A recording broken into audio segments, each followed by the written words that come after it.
I want to thank everybody who's been tuning in to Tales from the Jails. Everyone knows that jail is a serious matter. Us here at Tales from the Jails, we are offering something special to anyone who is currently in prison, on their way to prison, and actually those who are returning from prison. We are offering consultation to anyone who's threatened with prison, in prison, and like I said, and who are coming home from prison. We have Zoom consultations to help you with your prison bid. For those who are going to prison, don't know about prison, don't know what to expect, don't know if it's going to be, all these horror stories you hear, all these things. We tell you what exactly to expect. We give you consultation on how to deal with these difficulties of prison. It could be through Zoom. It can be in person, where we talk to you in person. We do intense prison preparation. We also offer business management for those who are incarcerated. We also do post-prison consultations. So if you're ever looking for consultation, you want to know what's going on, want to be prepared to go in, like you want to be prepared to come home, contact Tales from the Jail. That's talesfromthejail.com.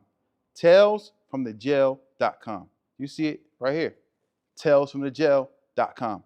Reach out to us today. Well, I want to thank everybody who's been tuning in to Tales from the Jails. And listen, we need everybody to do something for us. If you really like what you see on Tales from the Jails, you're really interested in what you see on Tales from the Jails, we need you to go to YouTube at Tales from the Jails and become a member. Subscribe as well, but also become a member. That way you can get updated on all the new content as we continue to bring you these amazing episodes. So we want everyone to go to YouTube at Tales from the Jails and become a member. As y'all heard him, go to YouTube at Tales from the Jails and become a member. We got an array of content that's coming out that you will be thoroughly entertained by. As you can see by the content that's previously been released, you're entertained by. It's only gonna get better. I'm telling you, there is only up to go. And we wanna thank y'all for rocking with us, man, and listening to the awareness that we're bringing about prison life. So go to where again, bro? Go to YouTube at Tales from the Jails and become a member. YouTube at Tales from the Jails, and please become a member. Clothing, cars, whatever you're selling, you have a great idea. You want to put it on our platform, contact TBISC. Call us now, 267-982-0342. TBISC, the best in sports entertainment. Tales from the Jails live. We're here live in Partners USA TNS Media Group with the team and the family. I'm here, with my counterpart, what they call you the other day? What they call me? My counterpart, Shannon Sharp nephew. Shannon Sharp nephew. Shannon Sharp nephew, Mr. Brahim Jackson. We're here live in Partners USA. People having problems with their phones going off in the middle of the live. But, want to thank everybody for tuning in to our show. Once again, we talk about prison, not to shed, not to spread prison life like it's glorified or put into a place where it's somewhere that someone should want to be, or a place that someone should want to spend the rest of their life. They better not. We just, come up here to, share stories. Sometimes people may not agree with the stories, and that's fine. Or sometimes people may not agree with our opinions, and that's fine as well. But we thank you either way for the support. No negativity. Always spreading positivity, because we understand that unity destroys poverty. So we want to be unified. You think unity destroys poverty? Yes, it does. Poverty? Yes. Poverty is not having nothing, living in the slum. Yeah, we have unity. We can still be unified and be like me and you right now. We unify, right? And we trying to save ourselves from being broke and suffering from poverty. That's showing unity. Well, yeah, I agree. I agree wholeheartedly. Yes, so if we have unity amongst, imagine if it's 1,000 of us unifying upon something good. It can, business, life, it can definitely. It can take you further in life. Yeah, for sure. Help destroy poverty. And one way of getting there is staying out that jail. That's the first and foremost. Yeah, and us can't start unity without being with being in jail. And people not having any unity, or the unity of which is positive, like it can cause people to go to prison because there's no unity amongst the people out here. So, but want to thank everybody for tuning in, man. What's going on with you, man? How's your day today, man? Man, I'm good, man. Watched the Dallas Cowboys get whooped like that last night, man. It was a blessing to watch it in my bed, man, watching my TV, nobody telling me to lock in my room. And, I ain't got to hear the yelling of the block of the fans. And, I'm a vicious Dallas hater because I am an Eagles fan.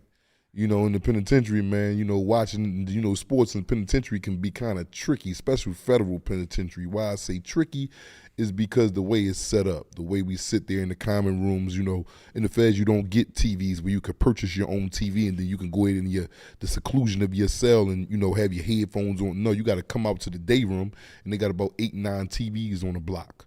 So, one TV would be for sports and one TV would be for that, one TV would be for news. So it'd be a bunch of people crowded up in front of the sports TV. So with that last night game inside the penal system, dudes was hollering, hooting, drinking, and booting. And that's just, is organized chaos, if that make any sense. Yeah. Meaning organized, meaning is controlled chaos, I should say. Meaning it's in one unit, is right there, and then it's just a bunch of rowdiness going on. Yeah, I saw something like online where it was some people watching TV, and then right under the TV you saw a few guys offering the salah, like all in the same. Yeah, and then look, it'd be dudes offering the salah right there in this corner, and then it'd be dudes over here at this TV hollering and hooting. But a lot of dudes tend to keep it down for the Muslims during that time while they pray. But a lot of dudes being there too, they be geeking like, because we are Muslim. And and a part of being Muslim is adhering to the faith in prayer. Yeah. Prayer is the first, establishing the prayer is one of the major pillars of Islam. And in jail, when the prayer is called, like it's kind of like, I really don't want to talk about it, but I gotta let y'all know. But in jail, it's kind of crazy with being Muslim. When I say crazy, mean not crazy because we are Muslim and we testify to that faith. No, crazy meaning by being like, out here it's easy to be Muslim because you got your Jews, your Christians, but we can go to our own temple over here, our mass, what we call the masjid, and there everything is done in a closed, confined space. So you got a lot of dudes that's not Muslim. If you got a block of 200 dudes, about 25 is Muslim. Everybody else is, not. They Christian, whatever, but 25 is Muslim. So now, you got some dudes that show respect, like we might be leading the salat. It might be 15 brothers over there doing the salat, and it might be 25 dudes in front of the TV watching the game. So, they hollering and hooting, yo, yeah, fuck that shit, goddamn my ticket, cussing, but we over here trying to pray. Mm-hmm. But my thing is, I had to learn this, like, we in jail. He ain't got to shut up. That's us because we want to pray. We not the dominant, but we had dudes like, yo, we over here praying, you got to quiet up. But I'm thinking in my head, like, why he got to quiet, you know what I mean? As I got older, why he got to quiet up? Because we over here praying. He not even Muslim. Like, so it's really like a forced thing. Like, you're telling them dudes just because we praying, y'all got to shut up. No, that's not right.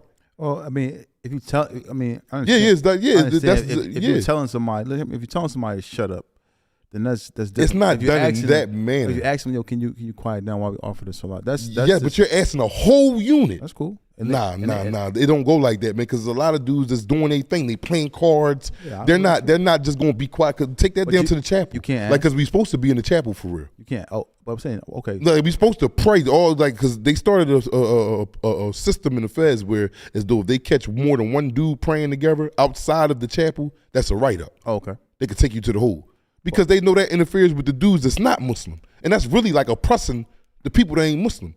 I got a quiet. No, when we got a place that we can go to have our worship. But us as being Muslim, a lot of us sometimes think we got the right to do whatever we want around other people.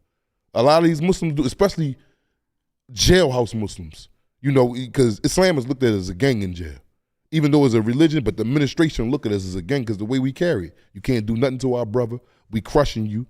Because Christians don't do that. You go slap a Christian and the rest of the Christian brothers be out. You're not going to do that to no Muslim in the jails. Yeah, I mean, and that's right. Okay, that's right. Well, okay, but that's right, but it's still a form of oppression. Like I said, they got a place for us to go pray at. Ain't none of that yelling and hollering and all that down there. We choose to pray on the block. We choose to play in the rec yard. That's not the place for us to play. But what I'm saying to you is, you're right. That's like, if someone has the option to pray in a place to where it's, it's for that a designated place for you to offer the prayer, and you still want to pray out here in the yard, or Or unit. you want to pray in the unit with people hooping and hollering, Yeah. then that's on you, because it is a designated place for you to go pray. So, Exactly. But But what I'm saying, if they ask you, yo, look, bro, can you quiet down? And then you have a right to say, look, yo, you supposed to pray over here. exactly. That's why I wouldn't even ask. Yeah. That's what, because now you're trying to throw your weight around there. It's not. I don't, Yes, I don't look at it as throwing your weight around. bro, It's like you asking the question. But bro, I'm telling you what I know, not what you look at it as. I'm telling you what I know, how I see it. These people, you know. Yes, these dudes is because when you got the rowdy dudes from DC and all that, they ain't going over there asking them dudes to quiet up, and they talking about brothers. We gonna go to the chapel at the next move. Yeah, but when you see some white boys, man, yo, we praying. I'm like, oh, but they ain't say that the 15 DC niggas in the back of the block smoking K2 and all that. We smelling that while we praying. It's coming in our nostrils. You're supposed to really go over there and check him if you want to be technical. But dudes got their picks. But why you ain't go over there and check them? Because I look at it. No, I wasn't scared. I just looked at it as I'm not a bully.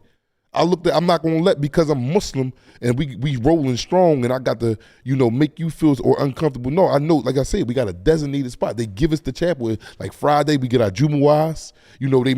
They cut off. They portion us for our Ramadan. Like they give us the whole chow hall, nobody in there but us. Mm-hmm. They make up the administration make a way for the Muslims. Okay. And that's like being in the rec yard. I agree with that. Everybody running the track, playing basketball. There's 30 brothers out there ready to offer. So what I'm gonna go around and tell dudes stop running the track? I can't do we might be facing the east, but this is the certain part of the track.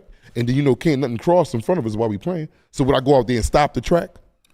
No, I'm not. But you got dudes that do that though. Really? Yo, Slime Link, the Muslims ready to play. But then that's how you cause them fitna, which is trouble. So you don't block the track. You just put a citra in front of you. But you got dudes that go stand. They stand in Sharif. Yo, hold, give us 5 minutes. Like, jeez, dude. And then you really ain't cut, nigga. You just know you got a force behind you. You know what I'm saying? I don't like that. That ain't cool. And I'm Muslim. And I'm not speaking from a point that I'm not Muslim, and I'm like, no, I'm Muslim. So your issue with gravity is people just trying to flex their weight around. Not even all the way that, like, and it's not done. It's a lot of good brothers. But you can. I'm gonna cut you off. But you can advise your brothers, man. Yeah, but in jail it's a different type of. It's not like Islam out here, man. Like when I see certain things, certain masjids carrying it on jailhouse stuff, I'll be like, damn, that's crazy. This is like the Islam that we had in jail. The Islam in jail is really carried as a gang, bro. Wow. It's really the administration look at it as a gang. Other inmates look at like when you talk about the cars in jail, you say DC, New York, Philly, dudes are throwing it Muslims. Yeah, that's a car. That's a full-fledged car, and them dudes is stepping. They will kill you. You don't never hear no other religion. Christians, it's a lot of religions in there. Christians, Jews, Buddhism, Indians, atheists. Well, my thing is, we the only. I'm just saying, jailhouse Islam. Okay. Like it's taken out of context, and like I said, I am. But Muslim. there are some brothers who pray at the chapel, right? Yes, right. It's a lot. Majority of the brothers are going to the chapel. Alhamdulillah. So we have a few that may not that think they got the right because we got the numbers. I'm telling you. Yeah, well, going like I said, you oppressed us like you on a block. The game's on 3T. You want them to turn down the TV. We on a block. We on a unit. Go in your cell and pray, bro. 3 of y'all go up in the cell and pray right here. Yo, can y'all turn down the TV? Nah, ain't no turn down no TV, cuz. We not Muslim. That's what y'all doing. Go in the cell. Okay, well, I mean, it is what it is. I mean, my thing is no. All I'm saying, it's not a debate. It's not a. All I'm saying is this is how it's being carried in prison. Okay, yeah. And do you think that's right though for the Muslim to do that? Would you agree with that if the brother got up like hold up feet and go over there to the brothers like yo y'all got to quiet up for 5? Well, how would you carry that? If he was in prison, like you'll look at him like yeah. I'm gonna be praying with him probably. No, I know you're gonna be praying like he done left before y'all start praying and went over there to the brothers and told. Would you be in your mind like yeah, okay, yeah? If he's asking them in a gentle manner, a gentle manner, like, yo, I'll be like, all right, cool. But even if it's in a gentle manner, you don't think that's a form like because of where y'all at? No. First of all, you in prison. Because I can say, all right, listen, if they're not going to say, you might listen. We right here. They already prayed already in the chat. We got to walk. How far is the chat from the block? Probably you got to leave on a move, but like it's all right. So we got to wait till a move to leave. We said no, we're gonna pray real quick before the move. You know what I'm saying? So if it's okay, can y'all be quiet? And if they say no, then we just gonna have to pray while they in the middle of But more 9 times out of 10, if they say no, it's gonna be an issue. They say no. Yeah, if they say no, it's going to be an I issue. mean, well, then that's a whole nother. But do you think that's oppressing? So what you mean? If they say It's no? oppressing. If the people they go to that's watching this sports TV that's near the brothers while they praying, yo, can y'all brothers quiet down? You know what I'm saying? We try and pray over here. And dudes be like, nah, y'all got to check, man. We over here watching the game. They in the midst of a hype game. I mean, for me. Is they out of pocket for saying no? I mean, yeah and no. Yeah and no. Yeah. Elaborate on that for me, Yeah, Toffee. yeah and no, because, it just common courtesy. Like if somebody say you can just quiet down, just give us 5 minutes to pray. The slot take what, 5 minutes, and it's just like, all right, if they say no, then it's also all right, cool. We're gonna pray without it. We're not going to cause a riot over y'all making noise because we got to pray. But if it's okay for me to ask, and it's okay for you to say no, in my opinion. You know what I'm saying? But I would expect people to say yes if it's common courtesy. But you're just dealing with a different type of people sometime in prison. And there's just a lot going on, and sometimes people don't have the right etiquettes and so forth and so on or whatever. But I'm just saying it's okay to ask, and it's okay if they say no. In my opinion, I'm not saying that you got to force your view on somebody. So, but that's where I look at it. But it is with everybody entitled to their own opinion. Now, also being in prison, like you said, there's other faiths in there too that people have to do. I mean, I know the Jews pray as well. Yes. Do they pray in the chapel? They pray. They have theirs for the chapel. Yes. Are they praying in chapel? Yes, we're the only ones that get to go in there every day and pray because we pray the 5 salats. Alhamdulillah. You know what I'm saying? But they honor them on their day. I think it's Saturday or something like that. The Jews have just because one of them days. But they get a Christians Day Sunday, and then they honor because they fast too. Mm-hmm. Christians got a time they fast. Jews got a time they fast. Buddhism got a time. So the chapel is humongous. Yeah. The chapel but it's used by all religions. All religions, okay. But they split it up. Like, all right, boom, the Muslims got these. Like during the month of Ramadan, they basically shut down everything for the Muslims. Like we got the chapel all day, every day. So they're giving you adequate space to get around and move around and how to conduct your prayers or just study your faith. I just don't look at it as weird as though when dudes get to talking about, yeah, man, like you on the block. It's 10 of us trying to pray, but we can't pray in the cell because 10 people can't fit in a little cell. Mm-hmm. So we come out to the unit to pray, but they right there watching the game. My thing is, 2 of us, two you go. Y'all go to that cell, y'all go to that cell. You got to be, because I don't like to be disrespectful, and then I don't like to be like a bully. It's not wrong to ask, though. But I wouldn't even ask. But I'm saying like, especially when you in that type of atmosphere. I could see if we was out there with then you looking for some trouble. I mean, because you got gangsters. That's not my intention. Like, if they say no, I'm not going to be like, oh, man, you disrespectful. I'm just going to say, all right, cool. I'm just going to pray. I'm going to pray with the rough. But why even go through that? Because it can help. Maybe, sometimes you just got to, it don't hurt to ask. That's the problem. People might just, forget to ask, and then you miss out on the opportunity, whereas those like, all right, they may be quiet. You know what I'm saying? You don't break your kushu and all these different things. So I would ask too, like, you know what I'm saying? Well, because regardless, even if it's a Jew praying in there and I'm a Muslim, I might not believe what they believe, or Christian, I might not believe what they believe, but I'm not going. They ask me, can I be quiet? I'm gonna be quiet. You know what I'm saying? Because that's what we taught in our religion. So yeah, I would too, but I don't think you're looking at it like the way I'm looking at it, because you can't, because you ain't been in there, so you can't see it the way I'm seeing it. You're coming from a perspective of respect, and I get that. But me, I'm coming from a perspective of not even getting to it. Have to even get through. Like, cause say if a nigga say, man, fuck you in your prayer. Now it ain't no, and really he right.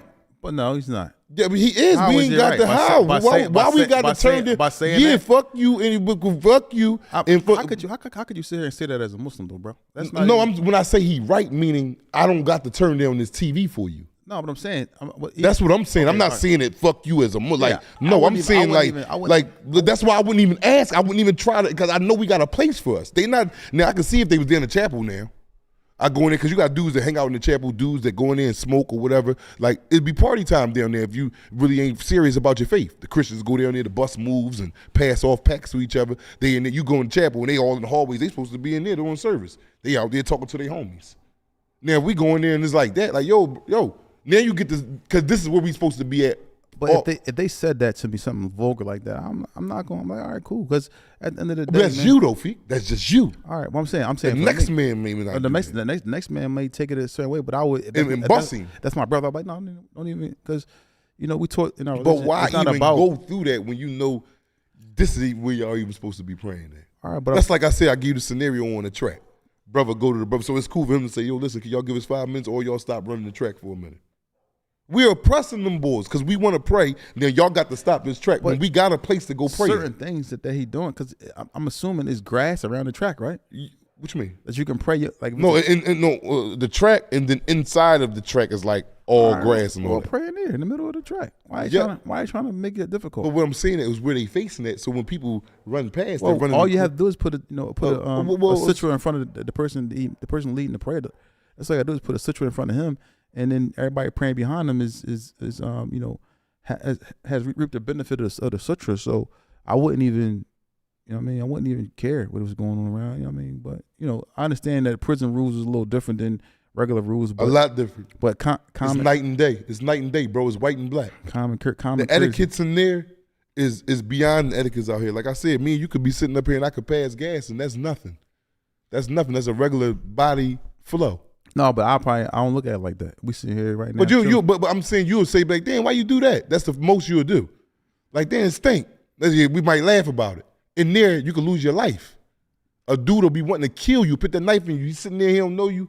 You know what I mean? Even if he do, like, he don't know you, especially if he don't know you, and you burnt. What the fuck you do that around me for, bro? You can die for something like that. There's something so innocent, a naturally body movement. That's why I say in here and out there is totally different worlds, bro. Yeah, I understand. The respect go a long way. Hey, out here, like I said, me and you could be talking and somebody could walk past us. We're not going to think nothing about that. But the brothers that'll walk past you in there, they all the way over there, they'll stop. My fault, y'all good men. He 10 feet away from us. Good men, excuse me. My fault, y'all. All right, man, ain't about nothing, bro. Go ahead. You see what I'm saying? It's a different type of, it's not even portraying. It's really a different type of mentality and mindset that you go through in there. That's why it's called the belly of the beast, the barrel of the warriors. The way society make it like, and then people take on that name and make it the way it is.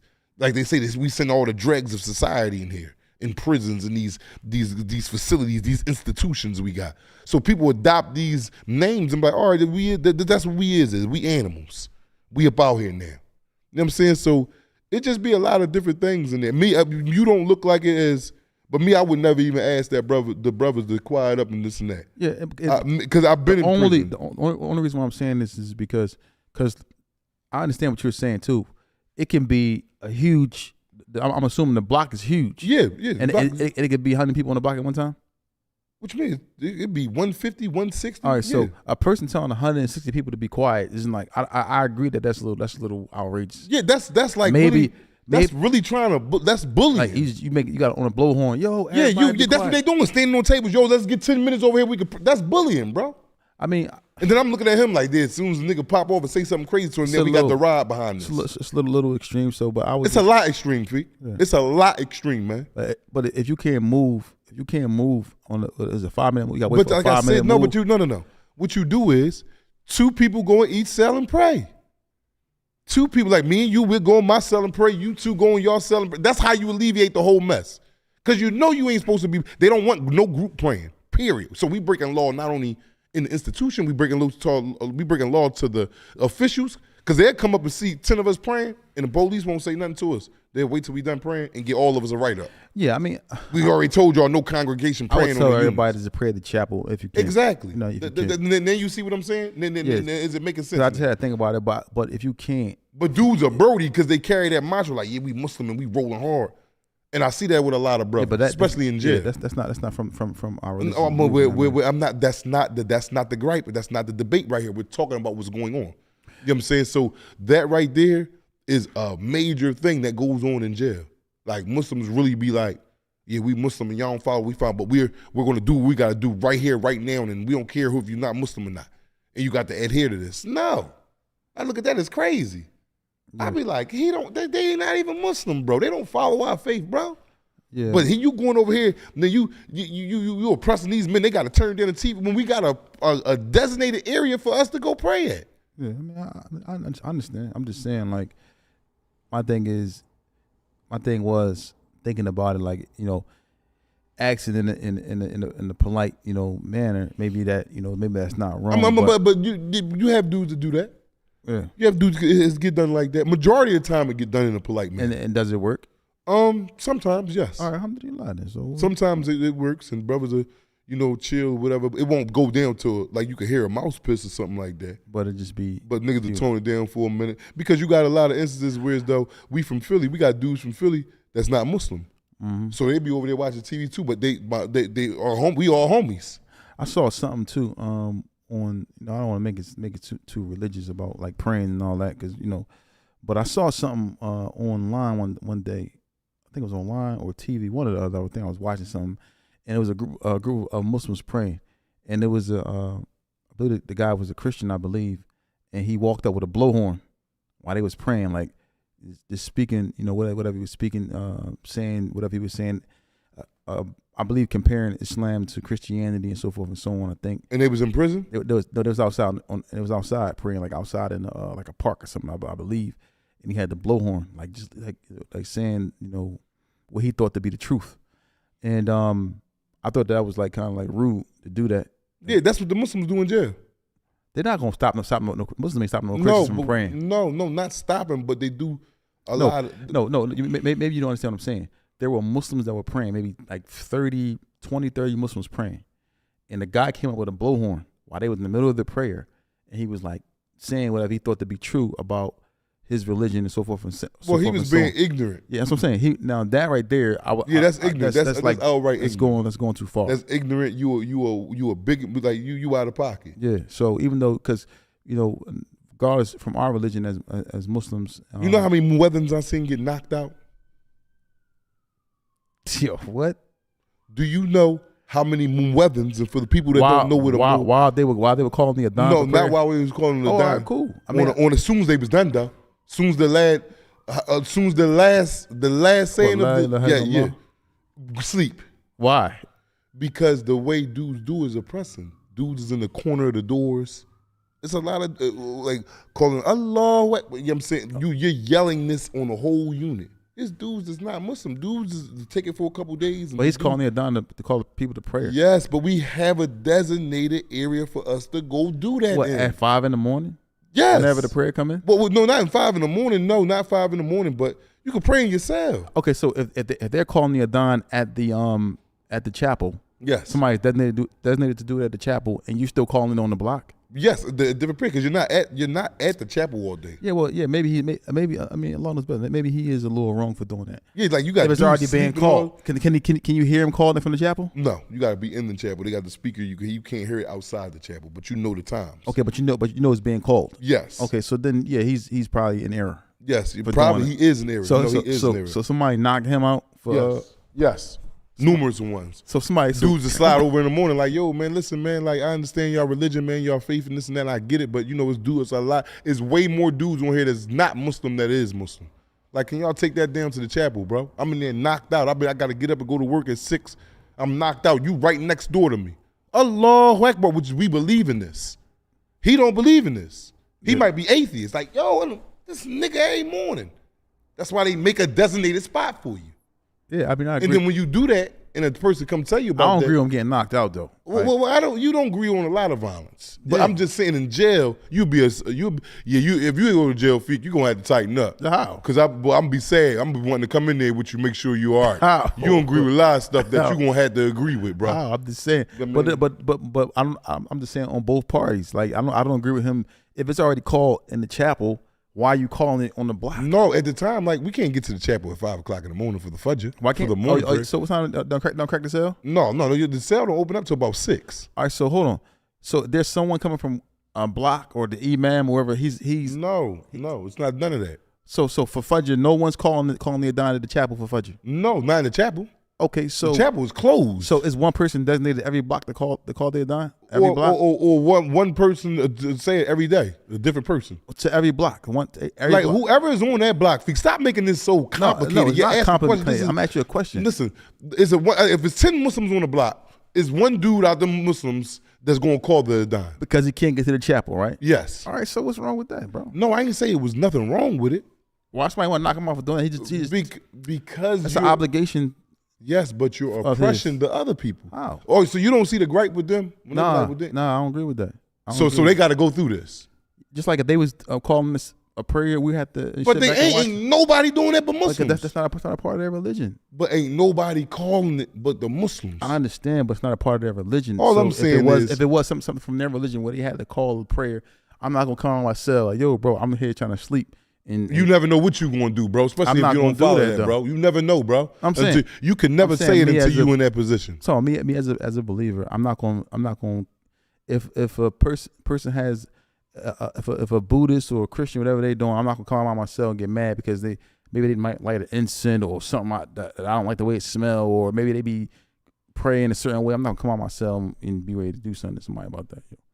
You know what I mean? So that's all I'm saying. You know what I mean? I'm not up here saying that, they should be doing that and, or they should, but they can't get to the chapel. So it got one person on every block. I understand it, but I just look at it from a convict standpoint. But listen, that's an obligation. Respect. I'm saying that's an obligation as a Muslim as a prayer, right? Yes. So you're saying that it's okay for him to come out of his cell. Like, yo, I was trying to sleep, bro. You called me a dime. No, I'm not saying it's okay for him to do that, but he's not wrong. How you not wrong? Because he checking. I don't follow this, bro. It's a religious obligation. In my cell hollering. That's like the same thing. Hold up. That's like the same thing if I come out my cell and I'm not calling a dime and I'm talking all loud in front of a nigga door. You don't do that. Different. Yes, it is. It's different. You have dudes that come out and do that. It's that go right. Hold up. You have dudes that come out like they'll let us out and they'll be calling the dime right there at the corner of the tier.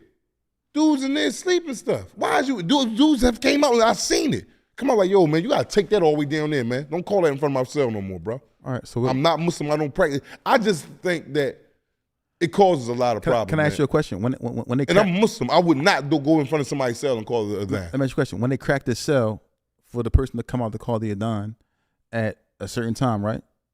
On the block. See, when I was just now, let me say this. When I was just now at Loretto doing my violation, when we was fasting during the month of Ramadan, the brothers would get together more so than throughout the year. So it'd be like a little bit more closer during the month of Ramadan. Yeah. But when we come out, because we got to get up and eat the sahur, which means breakfast meal for the Muslim, before the sun, the dawn shows itself and we got to start the fast. The pre-dawn. Okay.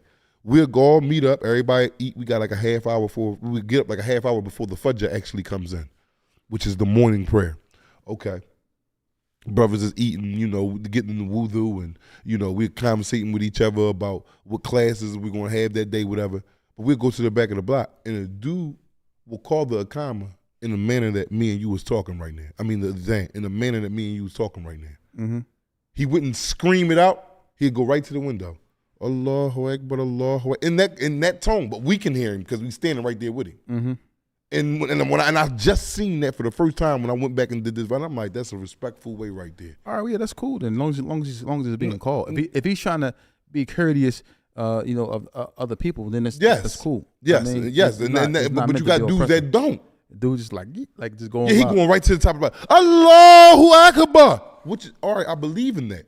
I'm cool with that. This might come out and try to knock the brother out for that. It's somebody calling us from a jail call, man. He's the Tiny Bum been trying to reach in. Look, yo, I'm shooting a podcast right now. Tiny Bum. All the real jail niggas on the phone. Fuck is you talking about? Right. Pick up the podcast, nigga. All the real jail niggas on the phone right now.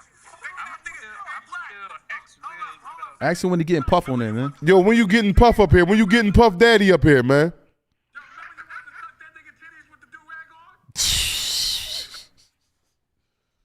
Yeah, jailhouse dudes calling in, man. We got some dudes, man, coming from New York for y'all, man, to give y'all a New York perspective of how the jails is ran over there on their side and how they rehabilitated themselves from serving their incarcerations, man, and what they went through, the trials and tribulations they went through to become the men that they are today.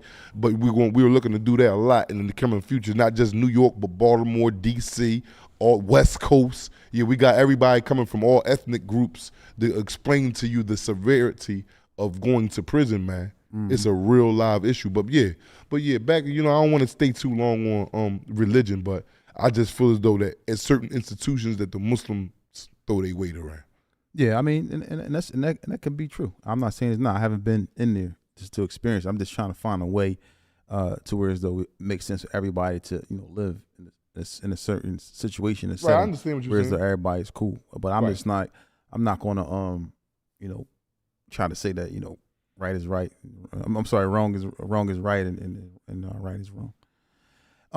But yeah, man, that is what it is. But on the flip note, though, people just it's to be cherished because you can get in there and for doing a religious obligation in there, somebody might, like you said, Break your jaw. It's not funny though. It's real. It's funny, but it's real. Yeah, it's real. And I don't say these things to try to actually make you guys laugh. It's just so happen that it's funny. Like another thing, man. Like it's a reality, man. A lot of people is going to be dealing with prison, man. There's one dude that I want to get to his question right now, man. We usually don't start answering questions to after, to about 10 minutes that we got left the air. But I want to get to this question right now for him because it was a great question. And I just want to get to it. I hope I still have it right here, man. Wow, it disappeared, bro. It was a great question.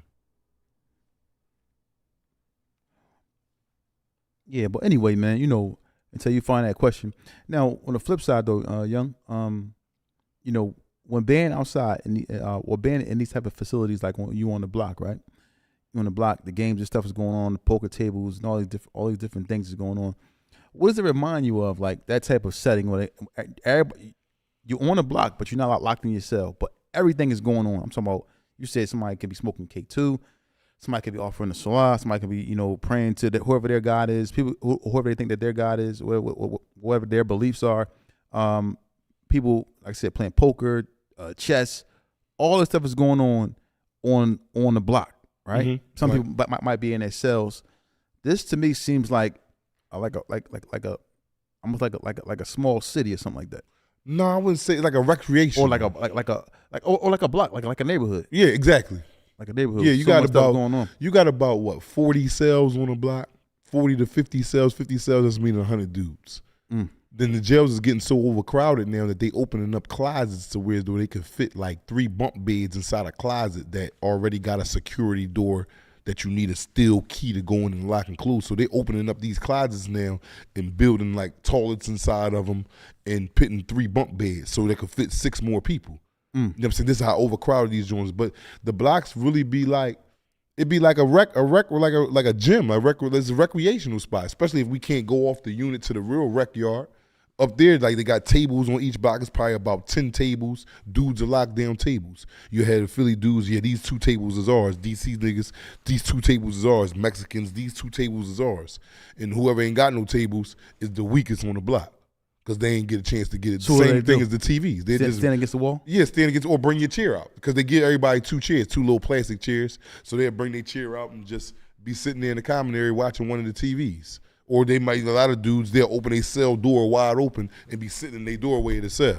You know what I'm saying? They don't be in the mingle of the whole unit. I mean, that's what I usually do. If I ain't playing cards or I'm sitting directly in front of this, because I only watch sports. So if I ain't sitting directly in front of the sports TV, I'll be sitting in front of my cell. Me and my celly or me and a couple of my guys will all be, lamped out in front of my cell. Everybody 3, 4 chairs there, and I'm going in and out the cell, but I got my door wide open. We right there hanging out. And then you see numerous dudes doing that. Down there, cell 216, the same thing going on, 215, 214. Everything it's like a big recreation hall when we out. So, you got dudes playing cards, dominoes, gambling, poker, all that type of stuff going on. Wow. So, and then it gets real crowded in, man. They got liquor, cigarettes. Oh, yeah, you got karma, everything, man. So it's just like people living their life living like down the streets. And only thing you ain't got is your girl. That's it. Now, these type of settings where as though it's like you're watching, you're sitting on like in front of, like you're sitting like basically like in front of your door, like your residence. This is where you live. This is my crib. This is where I live. The time that is your crib. So you keeping the front of your cell clean. Everything. Like you mopping. Everything. Mopping. I'm saying. I'm asking a question. The front of your cell, when you step out your cell, you mopping that front too? I will when I mop my floor from time to time, but I don't make that like how I'm mopping my floor in my cell. See, and then the way, when you've been in jail for so long, man, dudes become really like institutionalized. Like how I would mop my cell, I would sweep up the floor. I don't use a mop. I use one of the towels that we either get from commissary or get from the laundry, and I cut that towel into like 8 different sections. And then the favorite shampoo that I like to use is shampoo. You use shampoo to clean your floor? yes, because it make that's a fragrance for the cell. You know, we don't get no fragrances in Y'all don't get like no pine saw, none of that. No, they give you got to go down. It's called in the feds. It's called CMS. No Fabuloso, none of that. No, you don't get none of that. They got chemicals, but it's like some bullshit watered down chemicals. Okay. Like they water it and they fill up like 10 jugs to bring it to everybody unit, you know, to clean the showers with and stuff like that. So I'll buy a bottle of VO5. You ever smell VO5? It smells extremely good. Which one, the green one? Yeah, the blue one. The blue one, We yeah, only yeah. get the blue one. Okay. But you know VO5 smell real good. And I'll wet my floor after I'm done sweeping it. And then I just sprinkle, like I squeeze it all on there and get on my hands and knees and just do the whole floor, have it soapy. And then while it's soapy, I'll stand outside myself for like 10 minutes. And wipe it, you gotta wipe it down like 4 or 5 times to get all that soap up from the shampoo. You know what I'm saying? I do my toilets with it and everything. So your whole cell be like a VO5 scent. Now we can buy oils, especially during Ramadan. Like they'll give us a brochure of places we can order Blue Nile, it's Motley Rose, Golden Sand, all the Oud. You know what I'm saying? All the good Muslim oils. So they'll let us get that during that month of Ramadan. You know what I'm saying? And then they bring like little exotic Jones in there, blackberry and all that because it's an oil. And then dudes will put that inside like some toilet paper, right? And then twist it up and stick it in the vent, and that's the air freshener.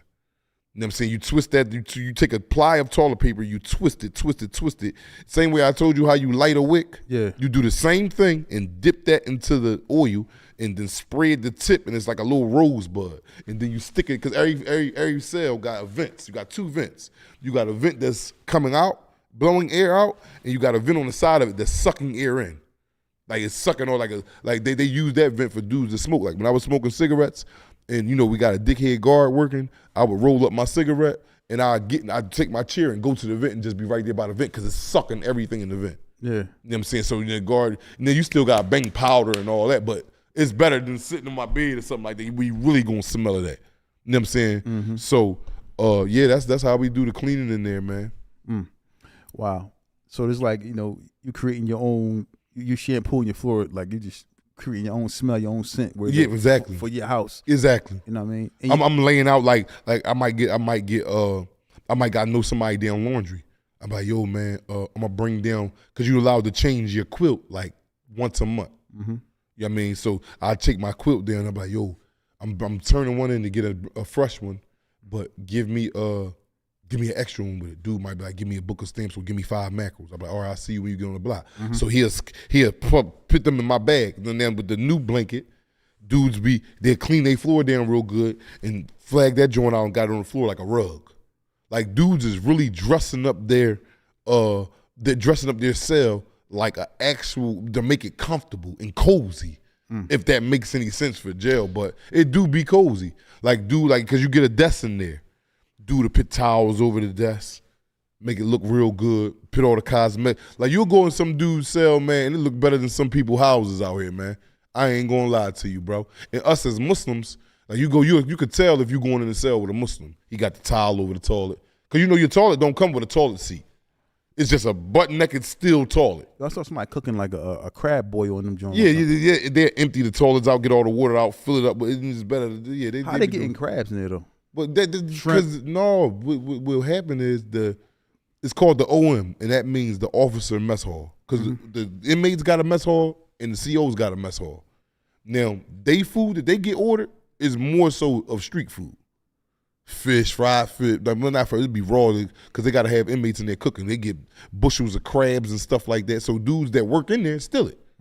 Like when the guards ain't in there and they ain't eating, he done stole 25 crabs or he done stole 25 onions, and they stealing out the OM. The OM means officer mess hall. You know what I'm saying? So it's a lot more exotic food in there than it is in the kitchen for us because they citizens. So they ain't locked up. Listen, I saw the water was actually boiling inside the toilet. Yeah, they using a stinger. A stinger. They putting a stinger in there. Oh, under the actual toilet bowl? Or they're putting a donut under it. A donut it's a slang for All right, you could take a soda can, empty the soda can out, cut the top off of it up, or keep bending it back and forth until because it's going to eventually break. You ever bend the empty soda can back and forth and then it tear off, and then you use that and you wrap a bunch of toilet paper in there, and then put a baby on it and light it up. And if you leave that joint under there long enough, when it's getting hot, it's going to eventually heat that grease up. But water, yeah.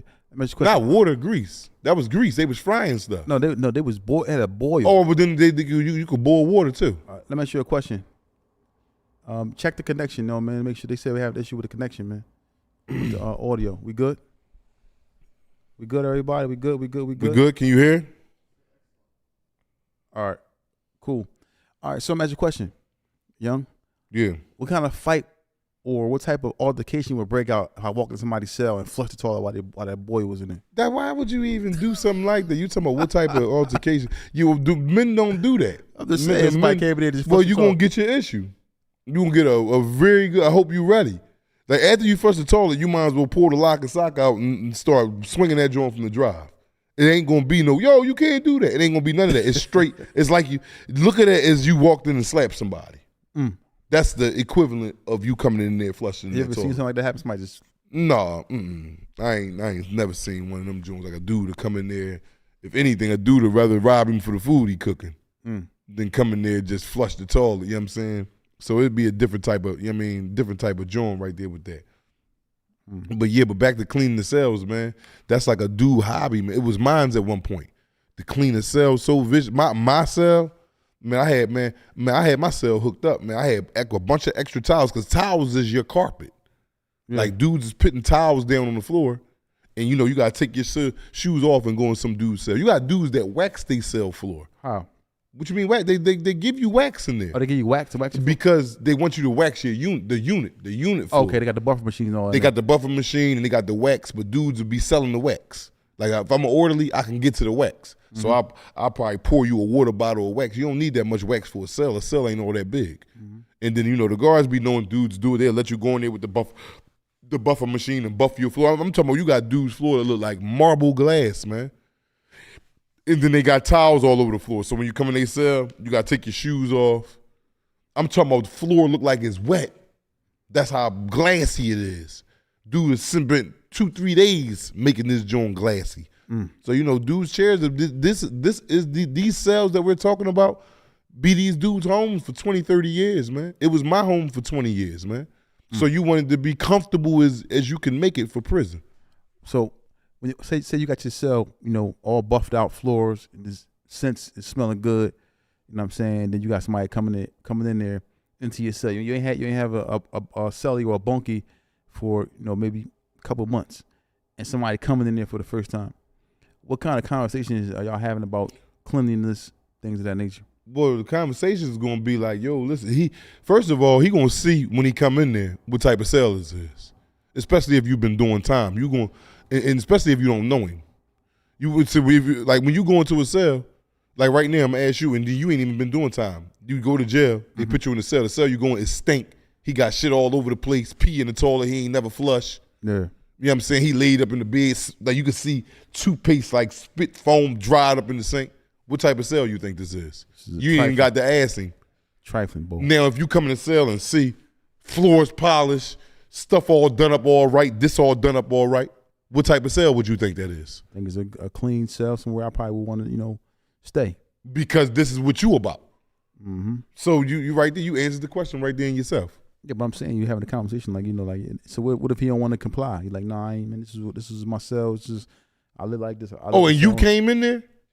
Yeah, or he came to your cell just putting his stuff anywhere. And oh no, he got the road. You tell him. The dude's a teller dude like, yo, you gotta get up out of here. Especially if you ain't from my city, dudes will be like, yeah, he from going to DC. Niggas like, yo, your homie gotta get up my cell.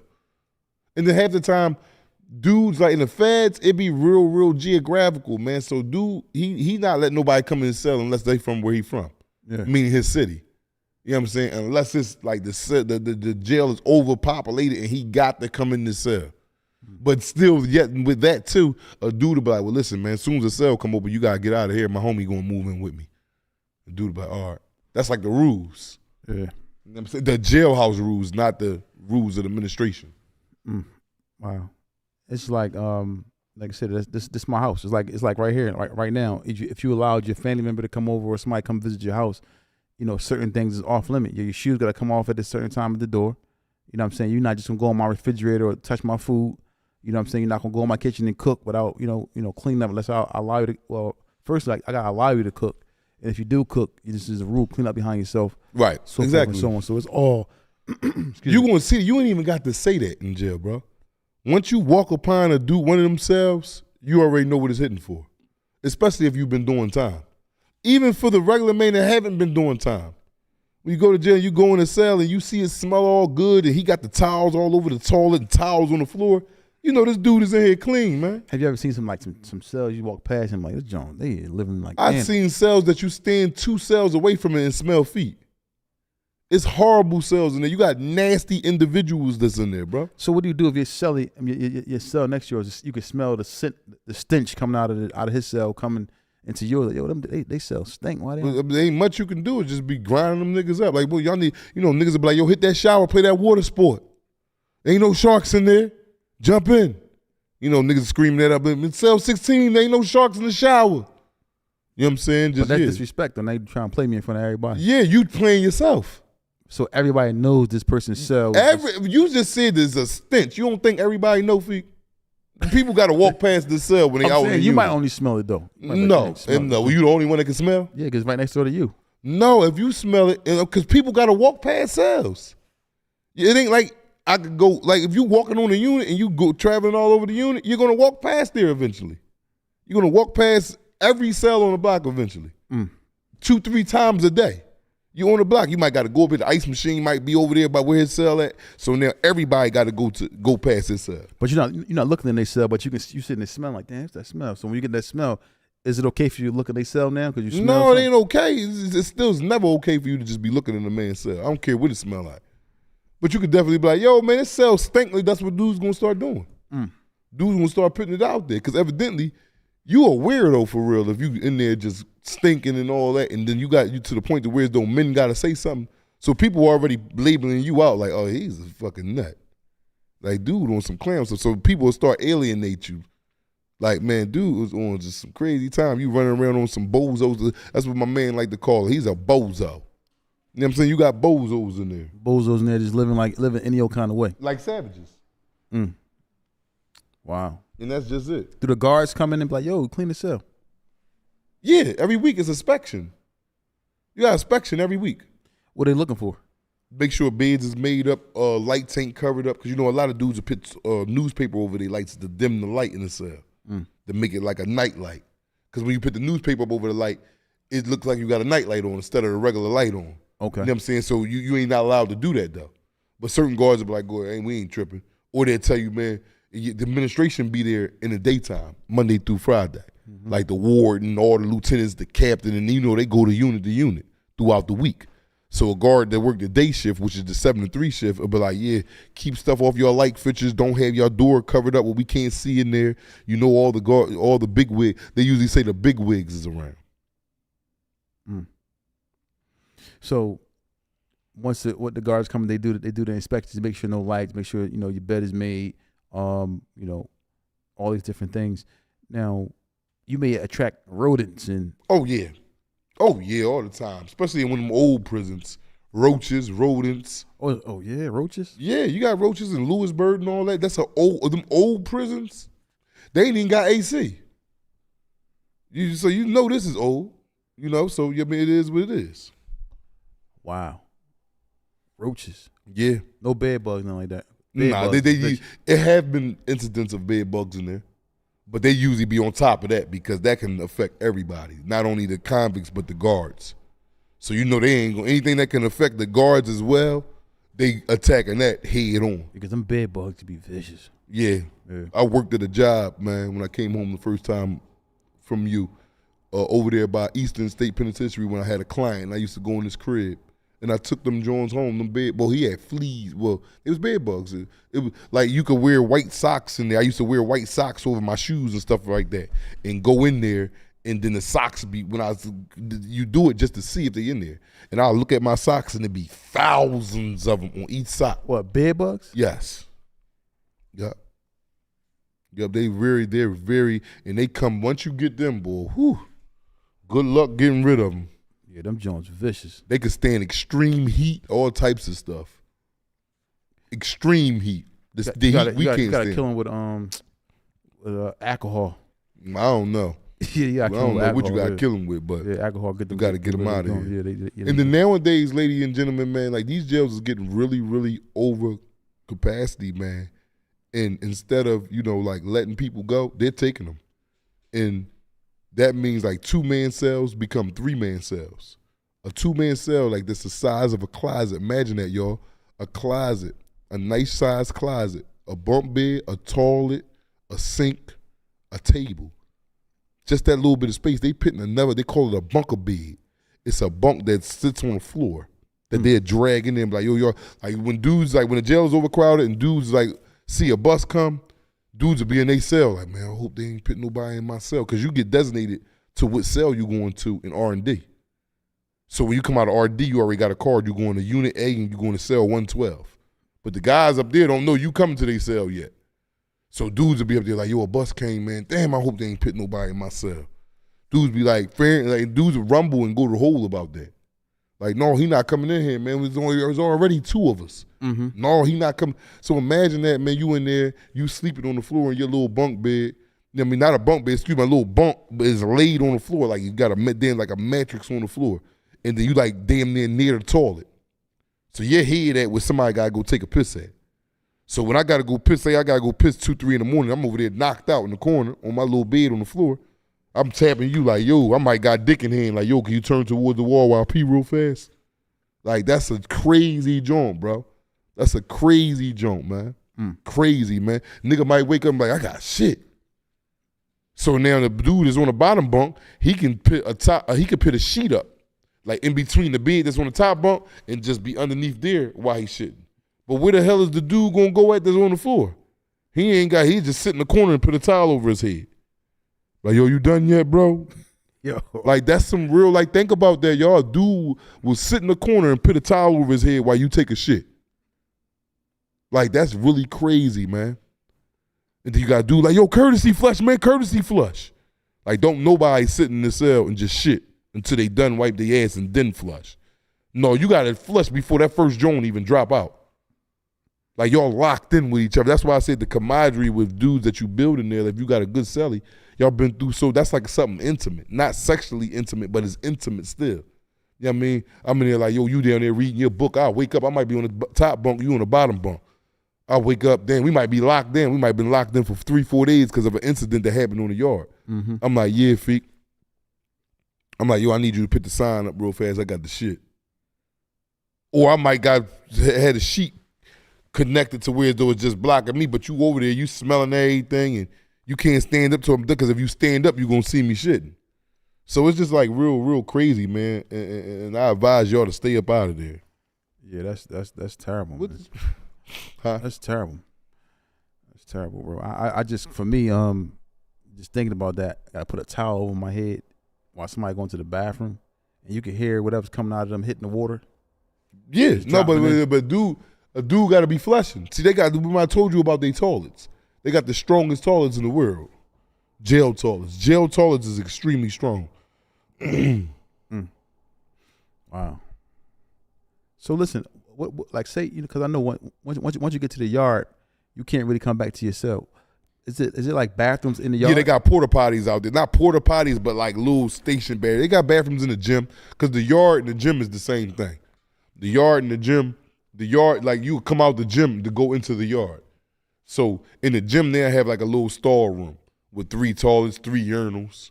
But it's more so out in the open. Like dudes is running in and out there because you got dudes playing basketball, coming in there, washing their hands. You got dudes in there smoking, hiding from the police. Wow. So this is like, like you always say, this is a whole world. It's a different type of world. You adapt to it, but it takes some adapting it takes some getting used to. Like you're stripped down from everything, even some. Like your pride actually go out the door. Like it's nothing for me to strip right now. Like, and it sound crazy and weird, but I won't feel like say if the police come in here right now and be like, everybody get naked. You might be like, what? And by the time you look at me to see if I heard what the police said, I'll be ass naked, like, get naked, feet. And you be like, yo, but it's so natural now because they strip you of your pride. It's nothing for me to come out my visit and you said they came in, boom, kick the door in, like, get naked. And police, and as soon as you look at him like, get naked, then you might look at me like, you heard him, and I'm naked already. Like, see you laughing, man. Yo, stay free. You gotta stay free. It strips you of your pride. Like, it's nothing like, you know how many times I've been stripped, man, during my time of incarceration, man, no homo. Like, the guard will just get wind of you doing, like, think y'all doing something, y'all over shakedown. Yeah, before y'all come out the cell, we need to see them ass cheeks spread. Yo, one time I remember in a visit at I can't see you, was at Raybrook, FCI Raybrook? I believe we was in the visit. And we were sitting there and I think I shook your hand too many times or whatever. And they called you in the back. They shook me there? Yeah, you came back out. Your shirt was all disheveled. You just the back, you had to tuck the back in. The back of the shirt back in, you like, yeah, even made me go in there and see if I had anything on me. Yeah, because they be on it. They know dudes that grab something real fast and dunk it in their ass real fast if they ain't swallow it. Every time you come from, say, they strip you every time on a visit. Say if I got to go to the bathroom and I got to take a shit while I'm on the visit. Yeah. They usually don't want you to do that, but they'll bring you in there real fast for a quick 5 minutes, shit. But you got to strip search now. Ain't no you just get yourself back together, wash your hands, go back out. No, strip search, then you go back out there to your visit. Like, it's nothing. Like, everything is like, it's nothing for me to strip. I've been stripped so many times that I'm numb to it now. Like, it's nothing like to see numerous men to see me ass naked standing there. And I'm not no homosexual at all. But this is what you got to go through in prison. Like you, at first I was a little nervous, like, damn, taking off my clothes and I got 8 niggas right here doing the same thing. And it was dudes that's seasoned like I am with prison. And I'm looking at main man down the line. He the first one butt naked standing there. What's up, man? How far you need him open? Did he just cheat? I'm like, oh, shit. But then you start to, the faster you do it, the faster you get out of there. The longer you take the prolong, it's going to be more so embarrassing. So it'd be a line of men, everybody standing there with no clothes. Yeah, they'll call like 10 people in at a time. Pants. You got 3 pants. They checking your pants. It might be 4 guards. They look at pants. Once everybody naked. Or your hands. They tell you show the hands. So everybody standing there with no clothes on. Yeah, everybody butt naked. All the convicts, all 10 of us with hands. Terrible, they think they want to see your hands. Open your mouth. Flip behind your ears. Turn around. Bottom of your feet. Show them the bottom of your feet. Squat, spread, cough. Boom. Your stretch is over. Once they done searching your clothes, they give them back to you. Wait till all y'all get dressed. Call the next 10 in. Same thing over again. Hands, make sure you got them spread. Ain't nothing between your fingers. Mouth, ears, turn around, backs of your feet, ass cheeks, spread, cough. That's crazy. And that's the protocol they be on. In front, and y'all, that's oppression, man. In front of men, all men in like that. What you mean? I'm saying, like, all y'all in there together, just going through this form of oppression. Yes. All of us in there going through that at the same time. Yes. Damn. That's crazy, man. That's a crazy situation, man. Yeah. That's why I keep saying stay free, y'all, man. Again, man, we don't say this to, we're not glorifying prison. We're not promoting prison in any type of way, shape, form, or fashion. What we're doing is bringing awareness of what's going on in there. So if you had a decision to make that's something that possibly could cause you to go in there, yeah, go ahead and make the other choice, man. It ain't even worth it. It ain't enough money in this world for me to go back through that again. For me to be away from my family, for me to be in solitude, for me to be, humbled the way prison will humble you. You be in there, all them hungry nights will turn you into the saint that you thought you never could be. You know what I'm saying? Them hungry nights will turn you into not only a man, but a modest man. You'll come out there with some act right. Yes, you will. Wow. I want to say something, too, as well. I want to say to everyone who's been listening to Tales from the Jails and actually following us on all platforms, TikTok, Instagram, Facebook, YouTube. On YouTube, please become a member. Don't forget to become a member. Please also, become a member. We need the support from everybody. And also, another thing is, I want to say one of our sponsors, if you are looking to start a home care agency in any state in the United States, contact TNS Licensing and Consulting, especially in Philly, because Philly, as we know, the MCOs are opening back up very, very soon. I believe in the beginning of next year, from what I've been hearing. if you're looking to start your home care agency, you want to get a contract, and because the contract issues have been going on with UPMC, PF Wellness, and Keystone, contact TNS Licensing and Consulting, and they can help you get your home care agency started today. And they actually running specials where you don't have to put all the money down. You have to put a certain percentage of the money down, and they will start the process for you and get your home care agency going. Number is 267-534-5053. That's 267-534-5053. That's TNS Licensing and Consulting. Start your home care agency today. Now, get back to this prison talk. Unfortunately, this is what happens, that we have to speak about this to spread the awareness. How soon should someone, what's the average time frame it takes for someone to get adjusted to being in prison? It can take anywhere from days to years, man. It all depends on that person. You got some people that never adjust to it. You got a lot of people that never adjust to it and don't never come back when they get out of there. I adjusted to it because of the lengthy stretch that I had to do. And it was like, if I kept fighting against it, I wouldn't have no ease. Yeah. I would always be in a hole, mad at the world. It comes a time where you know, like, damn, all right, how much time I got left? Let me try to do this over here. That's when I got my GED and all that. That's when you're getting adjusted.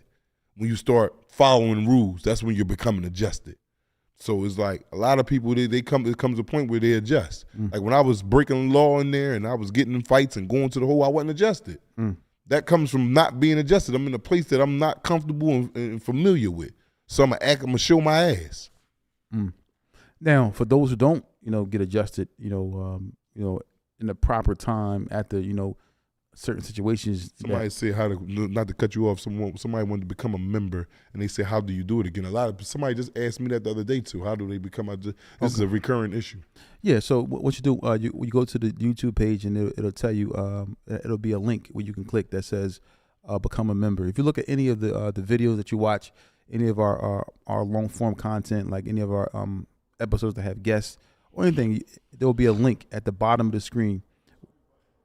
And it'll say, click to join. And then you click that join button, and then so forth and so on. They'll kind of go through a few steps, and then you'll become a member where you can watch our content early as possible. And don't forget, last week we had a great episode. Last week with Mr. Philadelphia. Episode is doing really, really well. And also, sometimes people are driving, and people are, you shouldn't be looking at your phone while you're driving. You want everybody to be safe. Be very safe. Yeah, you can listen to us on Apple Music, Apple iPod. I'm sorry, Apple Podcast. Listen to us there. You can listen to us on Spotify, Patreon, iHeartRadio. We're on all these platforms where you can check us out. Listen to us. If you miss an episode, you can always listen there. You don't have to always watch it on YouTube, but if you can, check us out. We really appreciate the support. Now, these adjustments that's made in the prison system. These adjustments, man, and these are big time adjustments, because sometimes, like you said, people come from these county prisons whereas though they haven't. It's like playtime, like you said. They come from the counties and all these different prisons before they get up to upstate, where everybody is more strict. Rules are more set in place because they have to keep the prison a certain way. What's the most heinous thing you've seen to happen to someone to help them get adjusted or acclimated to upstate prison? What happened to him? I was saying, like I mentioned, people come from the county prisons and or the prisons in the city, like for example, what's that? 8th Street? Yeah, 7th Arch. Yeah, 7th Arch. They may come from there, whereas though it's not like being upstate. Exactly. Right? Or they come from the county prison where it's not like being upstate. Right. And they don't know what to expect, and they come to these places and it's like, wow, it's a whole different transition. What's the most heinous thing you saw happen to get someone acclimated, and then maybe speaking to them afterwards, and they're like, hey, I understand now? I've seen a couple things happen like that where dudes get acclimated to prison, dude minding somebody else's business. Like I said, everything is on a real high respect level in there. You know, a dude doing something nonchalant as, you know, it might be a dude waiting on the phone, but he might got next, right?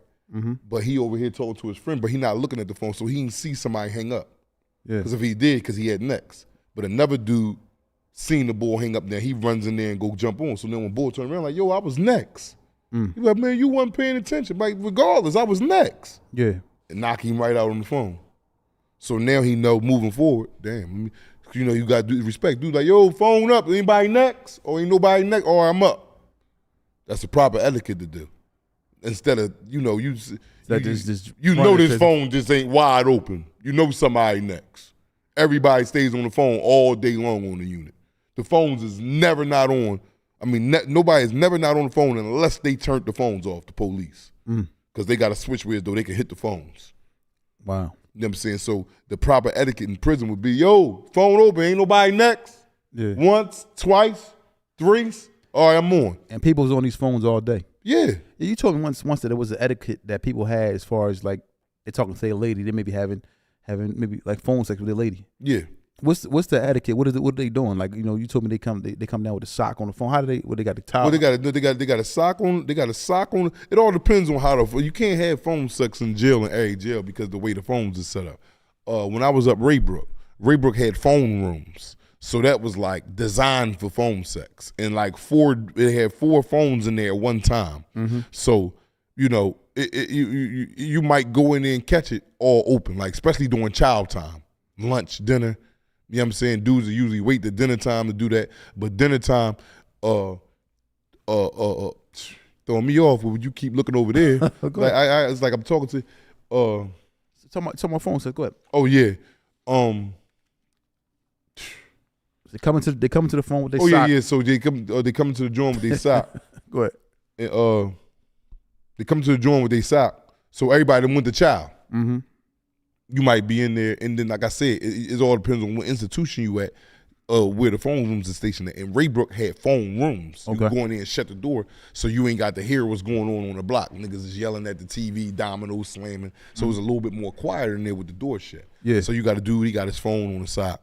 You know, that the only thing the sock means is to protect, cause everybody use the joint. You got niggas with bad breath. I didn't know how many times I done got on the phone and smelt the receiver, and that joint smelled like somebody took it out their booty, like straight up. Like got on in, but like, God damn. So I go get me some disinfect and spray it down real good. Yeah. You know what I'm saying? Then now I'm using the sock. Cause I'm like, man, I'm just not putting my face on this phone. And then you bring a towel with you. Dudes would be squatted down in the corner with a towel over them, you know, massaging their manhood, they chick on the phone playing with their little self and they getting off what they get. I did it before, then I got older and grew out of that because, you know, me, it's Friday night, the jail locked down at 9. You on the last call of the night, 8:30. You having phone sex. You getting your girl ready for the best sex of her life, man. When you hang up that phone. She know you not calling back until at least 6:30, 7 o'clock in the morning because you will be locked in. So all you doing is heightening her freakiness. You know what I'm saying? But we think we doing it like, oh yeah, she busted nuts, she cool. Nah, that ain't the real thing, bro. All you did was warm it up. You got her revved up. And I had to learn that. So I stayed away from that. As I started getting relationships later on in my bed, I stayed away from that, man. I stayed away from that type of activity, chick on the phone, play with you. All you doing is spicing it up for the next nigga to come put a dick in her, a nigga that's free. You know what I'm saying? So I stay away from because what am I, and then I'm like I said, it's kind of hard to jack off when somebody else over there, but you got niggas that do it. Niggas would be sitting over there with his back turned and he in the corner and he's feeling on himself a little bit and she, oh my God. Like then it burns me out. Like I want to get some. I'm miles away. Then the phone click and hang up. I'm like, dang, wonder what she doing right now. With down Jody, what's his name? Jody Muhammad. You know what I'm saying? Jody Muhammad is the boy that slide through every prison dude's woman. He's over your house after a couple months after you've been arrested. Jody Muhammad pay bills and everything, got a good job, and he don't never go to jail. So, you know, he had everybody do it. Let's avoid Jody Muhammad. We'll take a quick break, right back. Take questions. Tales from the Jails. I want to thank everybody who's been tuning in to Tales from the Jails. Everyone knows that jail is a serious matter. Us here at Tales from the Jails, we are offering something special to anyone who is currently in prison, on their way to prison, and actually those who are returning from prison. We're offering consultation to anyone who's threatened with prison, in prison, and like I said, and who are coming home from prison. We have Zoom consultations to help you with your prison bid. For those who are going to prison, don't know about prison, don't know what to expect, don't know if it's going to be, all these horror stories you hear, all these things. We tell you what exactly to expect. We give you consultation on how to deal with these difficulties of prison. It could be through Zoom.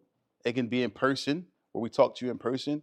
We do intense prison preparation. We also offer business management for those who are incarcerated. We also do post-prison consultations. So if you're ever looking for consultation, you want to know what's going on, want to be prepared to go in, like you want to be. Hey, look, listen. As you know, your loved one's getting old. Everyone needs home care. You don't know what agency to go with. You see agencies on the buses, you see agencies in the bathrooms.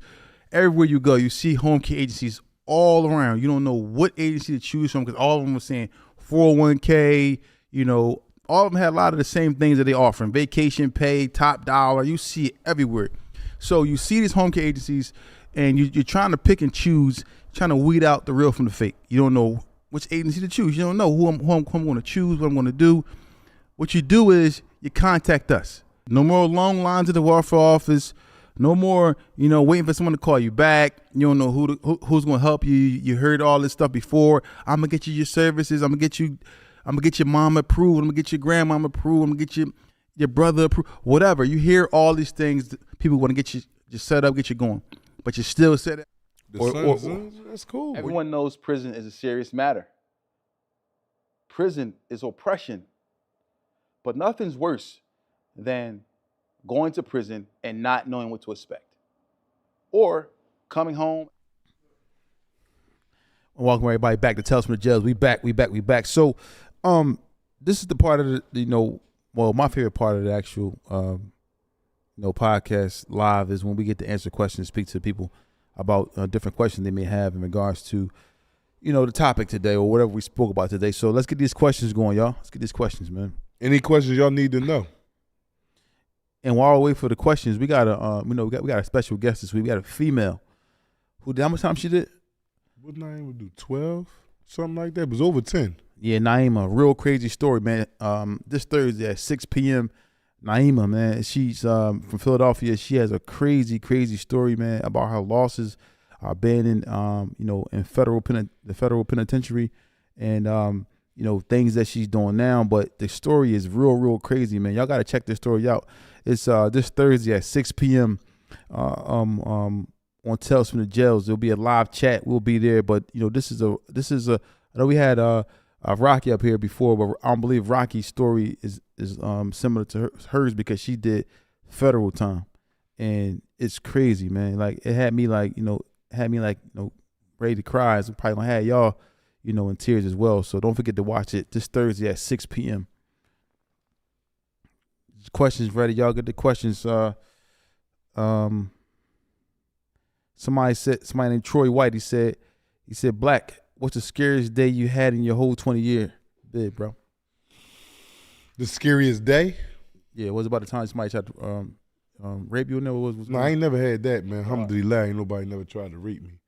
I can't remember the scariest day. The scariest day I had when I was going for sentencing. When I lost trial and I went for sentencing, that was the scariest day. And then I knowingly turned down 17 years as a plea deal. And so now knowing that I turned down that deal and went to trial and lost trial, I knew that was going to be a significant more time than with the 17 they offered me for a plea deal. Mm-hmm. And I was just like, damn, I wonder how much time they gave me. And they gave me 35 years. They damn near doubled it up. Yeah. Wow. That was the scariest day. After that, I was out my damn mind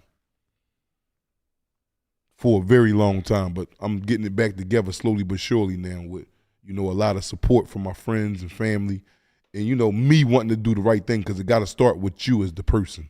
You can have all the support and friends and family in the world. If you don't want to change, it will never happen. I don't care who you in your corner. Yeah, man. It's just like this prison thing. Like this is an ongoing thing because everybody has experiences behind a prison wall. Everybody has different stories, different things that may have happened to them, and so forth and so on. So it's just like anybody that's that's been in these prison systems, man. You want to get your story out there, reach out to us. Now, also another thing is what we're going to be doing. Since we're here talking about this, there's going to be a Tales from the Jail's phone number that we're going to give out to those who are behind prison walls, and they'll have 15 minutes to give their story, talk about what's going on with them, whatever they want to talk about, give the audience their story. There'll be a phone line, an open phone line that we're going to have for anyone that's behind the prison walls, anyone you may know that's behind prison walls, serving a lot of time and want to outlet, want to talk and put their story out there.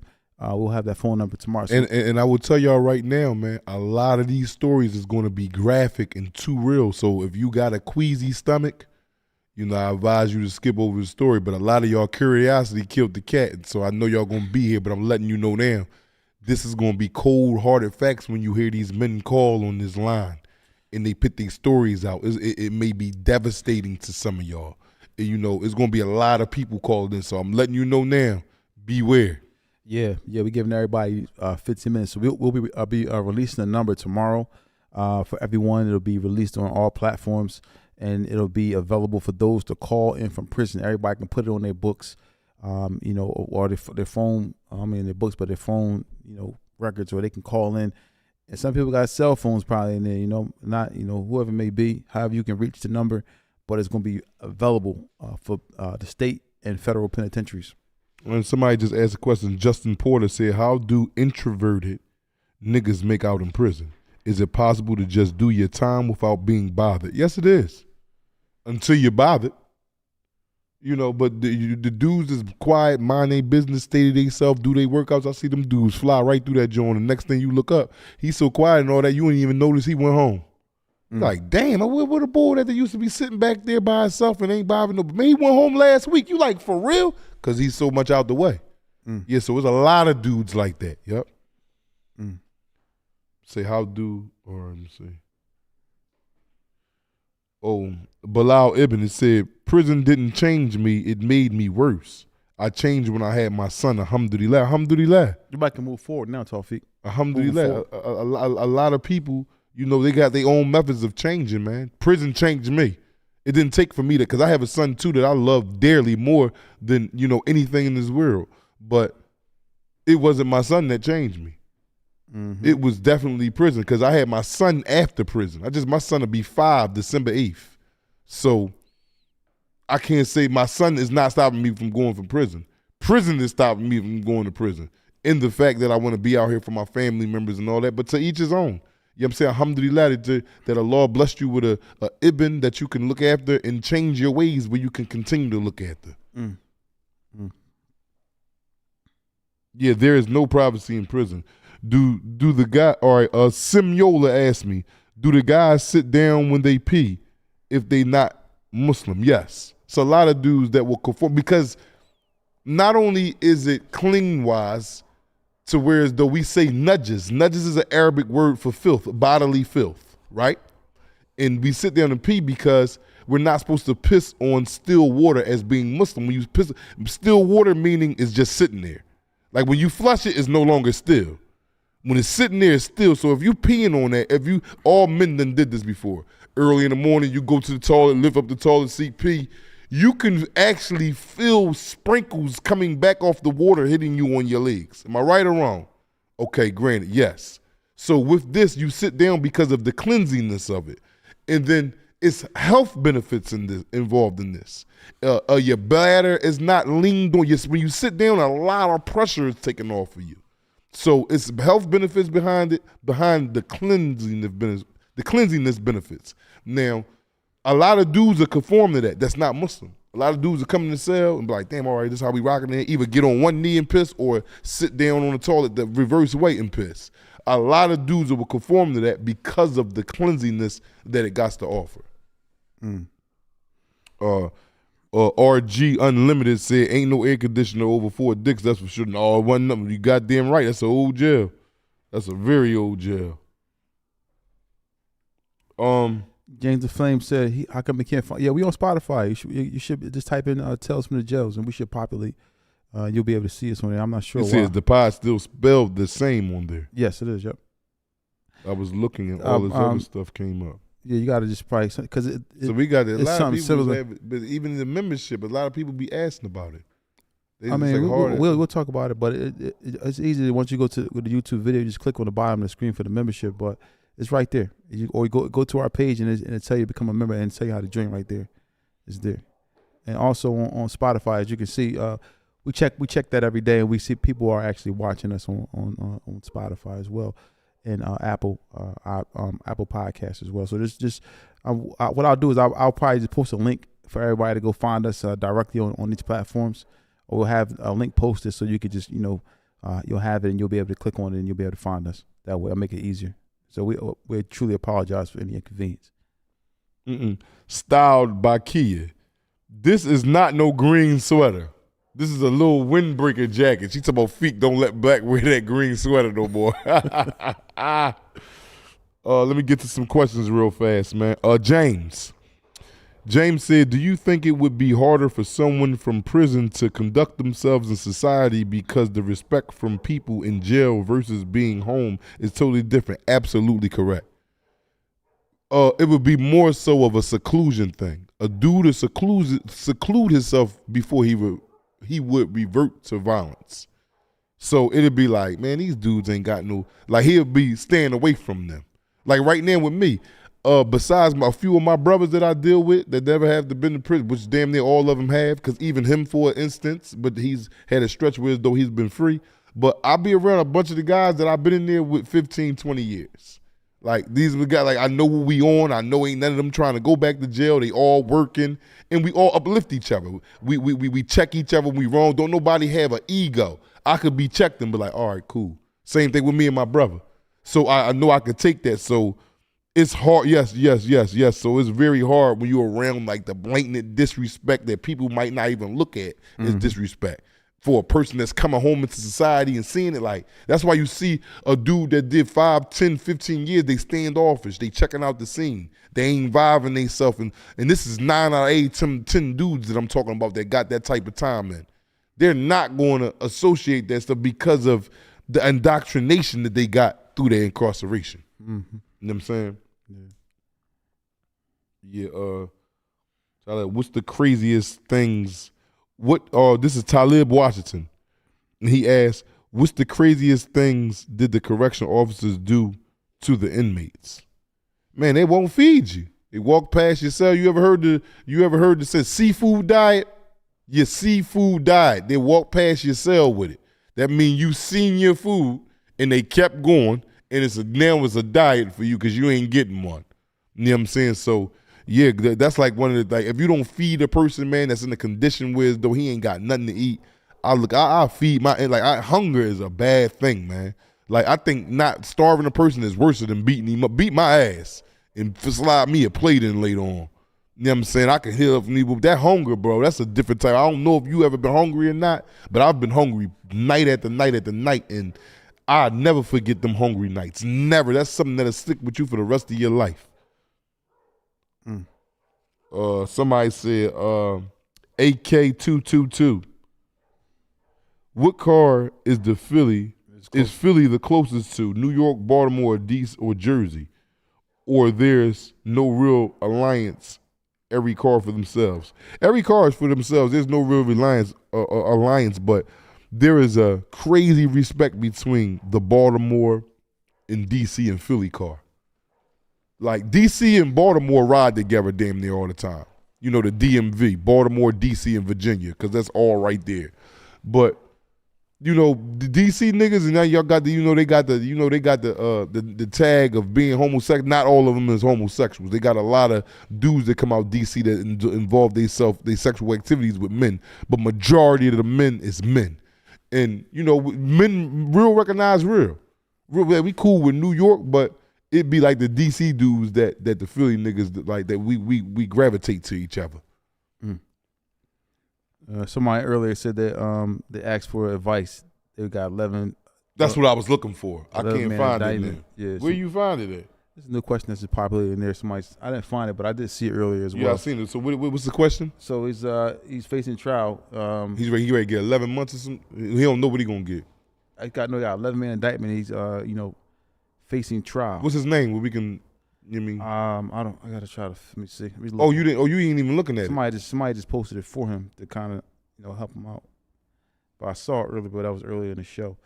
So, but he's facing an 11 man indictment. I'm assuming he's asking for some advice. What can he expect? But what can he expect? Or expect is what? Is him going? You ready to go get some time? You said you're facing. You mean you've now been found guilty of this indictment? Because if you're going to get sentenced, you've been found guilty, or either you took a plea. The case is over. Federal drug conspiracy charge. What's his name? What's his name? Keeping up with KG. Keeping up with KG. I'm gonna answer your question. And what's the question?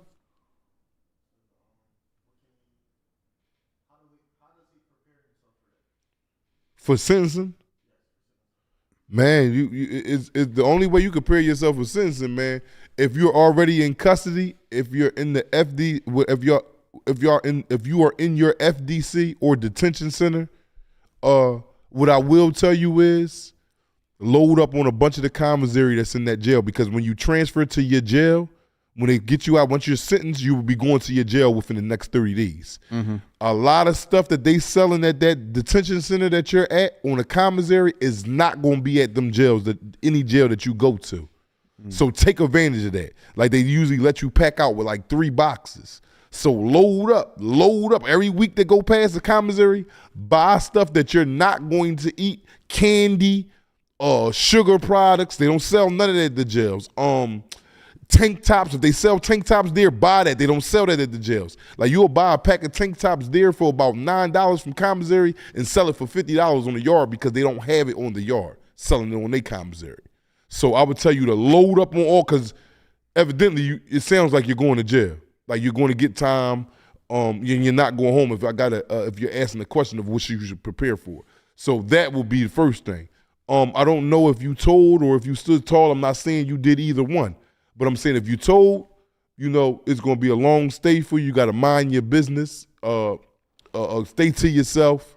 If you didn't tell, you can still stay to yourself. I don't know where you're from, but I hope you got your paperwork, because dudes is going to want to see that within 30 days of your arrival. Dudes are from where you're from. What else? Because you're a federal inmate. What else should you be prepared for? Prepare for transit, man. It's going to be a hell of a joint with this transit, man. Wake up, take you to Harrisburg Airport. Everything is done early. You might got to go to Oklahoma, fly to Oklahoma. It all depends on where you're designated to. So prepare for being in transit for weeks. FCI Atlanta? Yeah. I mean, Atlanta. If you're going anyway down Atlanta, like down south, you got to go through that jail. You're going to be, the day you leave that detention center, you're not going to your jail. You're going to be in transit. You might go to Lewisburg. You're going to be in transit for days. Hopefully it's days and not months, because it could be months too. So just prepare for a long a process to get into your jail. It's not no overnight process. All right, we'll take a few more questions. We got other business to tend to, but we appreciate everybody, man, because this keeps our days going, man, and I'm pretty sure everybody want to get the questions answered. So let's take a few more if we can. All right. James LaFlame, this is my man right here. He said, "Hey, Black, what's your track record with rumbles in them jails? How many times you got over versus how many times guys got over on you?" I say I probably got in about 6 one-on-one fights and like 3 riots. Out the 6 one-on-ones, I'm probably like 4-2. 4-2. I say 3-3 because one boy, he got out on me. I think he got out on me. Yeah, I broke even with that. With the riots, that just go anyway. With the riots, that's just a free fall. You could get socked in the back of your head. You got range to go over here and sock him in his head. It's just everybody doing. I don't think anybody makes out in the riot because it's just mayhem. But with the rumbles, yeah, I broke even. I ain't under 500 and I ain't over 500. So, for you. Yeah. Rather they take another loss in a minute up here. I'm cool with that. I'm comfortable with losses. Define you and build character in you. How you come back from them. Okay, that's good. It keeps my day going. James LaFayette said, "Keep Black not lying about DC. No need to correct yourself." Hey, listen, it was a guy, man. I didn't get his name too, man. I was in the sheriff's office, not as far as real estate, and this guy that approached me in there. He said he watched the show. So shout out to you, man. I'm sorry I forgot your name, bro. But yeah, I appreciate the support. He walked up to me, asked me was I cool in there because I'm going through some stuff with these people down there. But he asked me some questions. Was I all right, man? And I want to say thank you, my brother, man. Man, and I want to give a shout out to all y'all, man. We both do, man. Like, and whether y'all know it or not, man, we may help y'all with these stories, and hopefully y'all take them and don't go to prison. But y'all helping me out tremendous. This is therapy for me to get these things off my chest, to be able to bring awareness to you guys at an alarming rate of what's going on behind them walls, because a lot of people don't know.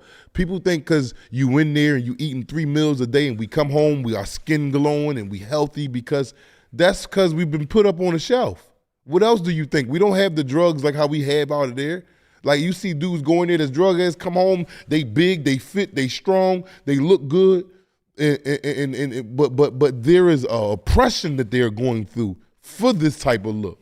So again, man, thank all y'all, man. We love y'all support, man. And again, it helps me become a better person. By me talking about this every day to y'all, it makes me realize that there's a lot more to life than that prison, man.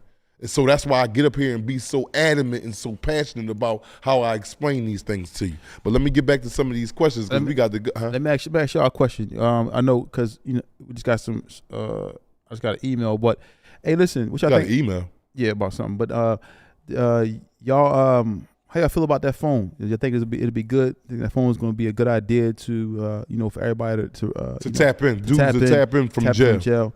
And do y'all think y'all gonna be able to help us, get the phone number out there to the world? So what y'all think? Because y'all are fans, so we like to involve y'all in the decisions that we make as far as what goes on as far as our podcast, because we're family. It says somebody's Father Nature. The question that he posed was, can people actually go to jail and do their time without having any altercations? Yes. You don't necessarily have to have an altercation. That depends on you solely, how you carry the situation.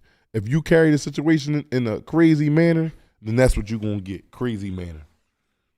Yep. Yeah. Always got my guy, James LaFlame, man. He always, man, listen, man, we appreciate you like we appreciate everybody, but I see you always tapped into the chat, man.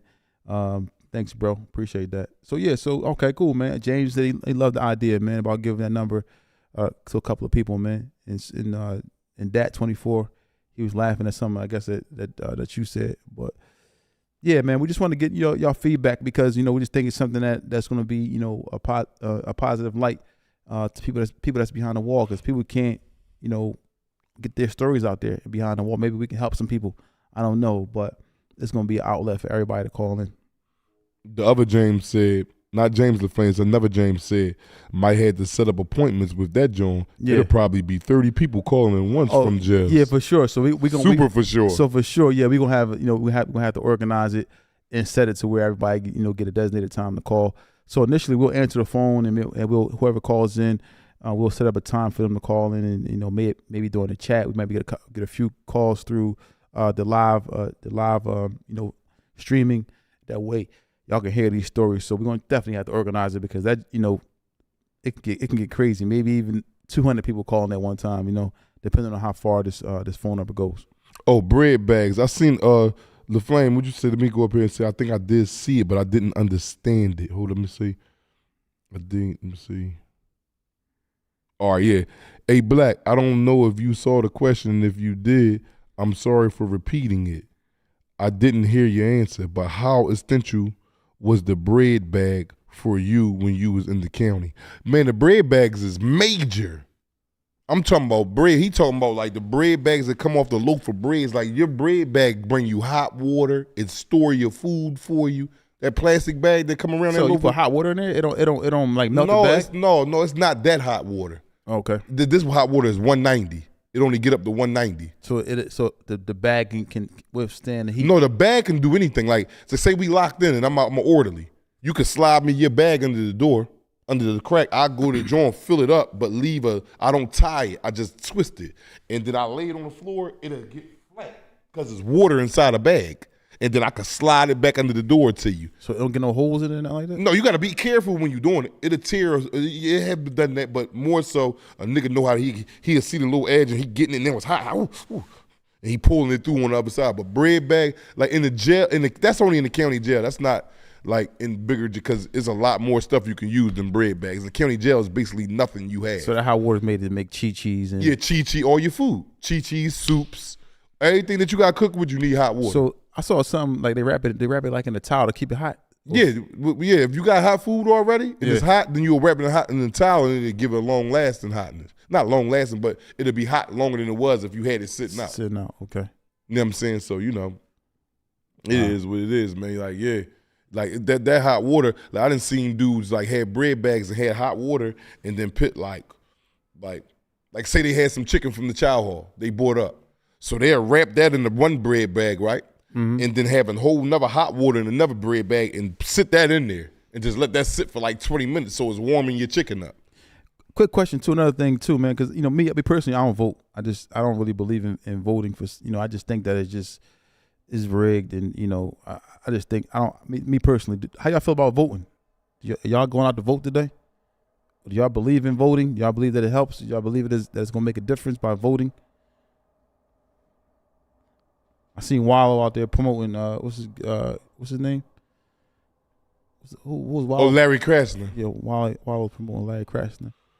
Larry Krasner was he was the district attorney for a while, wasn't he? Yeah, he still is the district attorney. Oh, okay. He still is. They're trying to vote him back in. Oh, okay. Like, he get back in because his term is up. Yeah, just in Philly alone, our gun violence crimes is down 10%.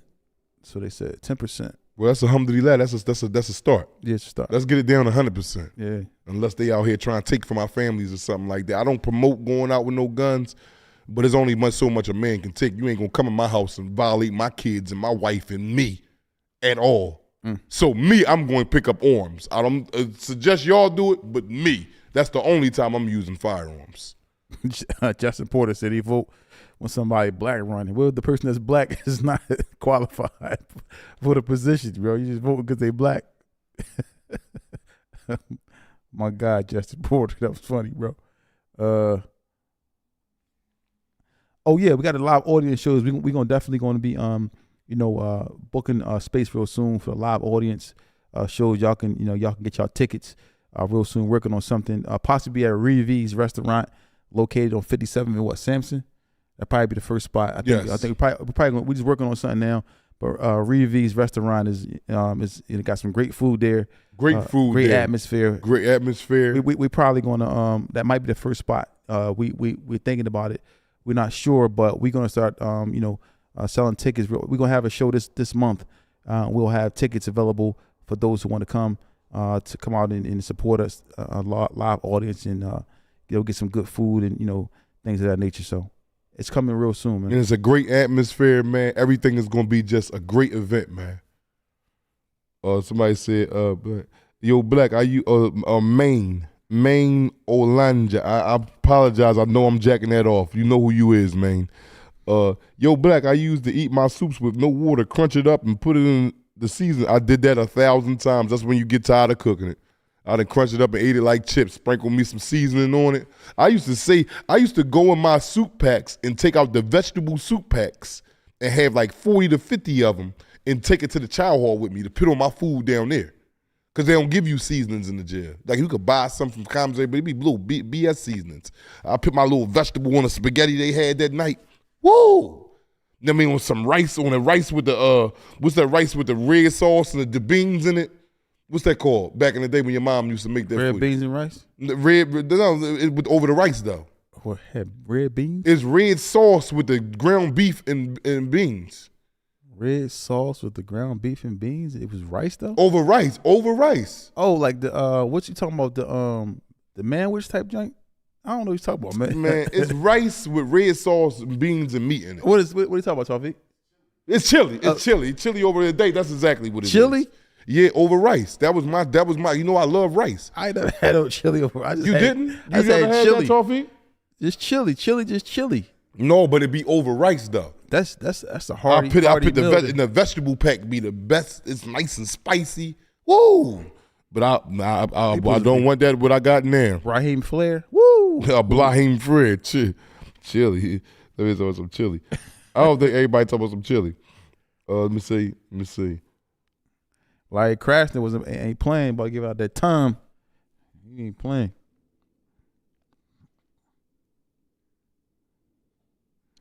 Oh, somebody, James LaFlame said, I would love to do some photography for the live shows. That's cool, bro. That's cool, for sure. Whenever y'all need, let's work. Definitely need my ticket. For sure. Larry Krasner is still a DA. All right, too. Yeah, we need to have our own politicians. Y'all can get y'all hoodies, man. Alarming rate hoodies. We gonna do it real nice, man. It's gonna we definitely gonna do it this month. So y'all can get y'all tickets, man, and everybody can be a part of the live show. We might mess around and do it here in the studio. I don't know. All right, somebody said before you leave, I'm gonna do that to you. I'm gonna give you one. But let me finish answering these questions, Troy White. So tune in. I'm gonna give you one. In my youth days, that turned me into a crazy person to head to prison. Say yes, chili over rice. Okay. What was one of the positive? Paul Jones, my man Drosky. That's Drosky. I love you, Drosky. Stand up, Baltimore in this jump. What was one of the positive attributes that prison taught you that has helped you in the free world? Patience. Drosky, you know what it is. Patience. And I'm still learning patience. I haven't, but that right there, patience. Patience. I could say plenty of other things, but patience go with everything else that I want to say. Dro, I know you shaking your head right now and say, that man learned. That's my brother right there. Love you too, Drosky. Let me see. Are there days or even years, or this is from Father Nature, are there days or even years when all the cards actually rock together, meaning laughing jokingly? Yeah. It's days and you goddamn right. All the brothers get out there, yeah. Jail call right Jail calls coming through, 90 going north. SCI, Phoenix State Correctional. We got one coming from Phoenix State. Yeah. It will be recorded and may be monitored. If you believe this should be a private call, please Y'all hang getting up a and special follow treat facility today. instructions to And I hear it register real this good, number too. as a private number. To accept this free call, press 1. To refuse, thank you for Yeah, don't never go through this, y'all. You This is may what y'all start gonna have to go through if y'all go in. Yo, cuz, salaam alaikum. Oh, hey, Snap, what's up? Cuz I got you live here on the podcast, man. I'm here to shoot a podcast when you call, man. This month. Yeah. I got you live on the podcast. We up here shooting right now. So it's about almost 200 people who can hear you talk, man. What's going on with you, cuz? Oh, man, I'm here, cuz, man. I'm just here checking on my cuz, man. That's it. Yeah. Salaam alaikum. Walaikum assalam. What's up with you, all right? Yeah, man, I'm good, bro. I know I wasn't supposed to hit you till later, but I'm like, man, I need to hear this nigga voice, man. No, it's all good. It's all good. We're here just chilling, man, shooting a live podcast today, man. And Hey, yo, you know what's crazy about that, right? All night, my wheels was turning, and I'm thinking of ways to go ahead and add to this joint, right? yeah. Tell me what you think about this, right? They can hear you. Go ahead. Everybody listen to you. Go ahead. Okay, all right, certain nights, right? Certain nights, selective nights, we just do like a real powerful podcast that's catered towards or garnered towards all the pain that exists in jail, right? Mm-hmm. So I got a couple titles out there. Tell me what you think about this. All right, it's gonna be a specific channel for this joint. Mm-hmm. Live from Hell. I say we do it like 2 nights of a week where this shit just raw and uncut. Then the segment will be Live from Hell. So when people know to tune into this joint, if you don't want no graphic, raw shit where you just can't deal with it, don't tune in, because this joint will be live. I tell you what, can you give the audience a story right now, something right now, or something that may have been graphic that opened your eyes to while you in prison? You know what, cuz I'm gonna go ahead and I'm gonna share this joint, man. Like I said, we gotta be real about it, because if not, the audience won't even be able to gravitate towards it. So, I've been down 17 years in and out of prison, back and forth. and I've been down on this 17 sentence for crimes that I didn't commit. I ain't crying about it, no boo-hoo. That's just the reality of it. I've been fighting my ass off to try to get this joint over. Long story short, I done been in multiple prisons, but everything changed when I got down here. This is like when my eyes really opened up. And it's to say, everything that glitter ain't gold. Everything that glitter ain't gold. That's the moral of this story here, right? So I just went through a situation where it's mentally and physically situation where had I not gone through this, I would have still been on the same fucked up path to leading nowhere, where it'll cause me to lose my folks, where it caused me to lose everything. But inside, I'm thinking I'm doing the right thing. You dig me? Mm-hmm. But because of this situation, it got my eyes open, and I just to be all the way real with it, right? Had I not, like I said, gone through that, then I wouldn't even be able to have the relationship I got with you, with my aunt, with the rest of my family, with everybody. So the cutter played a part in this too, where I had to go through it. But had I not, I wouldn't even be here to even share this story wholeheartedly. Okay. You dig? This is a call from SCI, Phoenix State Correctional Institution. This call is subject to recording and monitoring.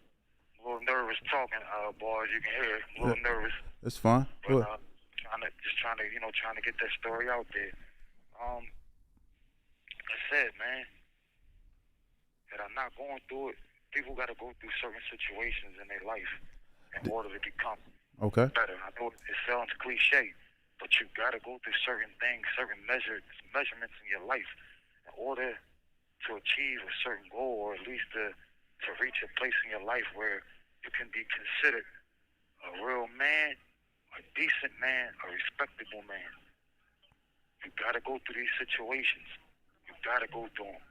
Because you can, like your family can tell you till they blue in the face, yo, I need you to do this, I need you to do this. You do this, you'll be a better person. It goes in one ear and out the other until you're really in the trenches and you're going through that shit.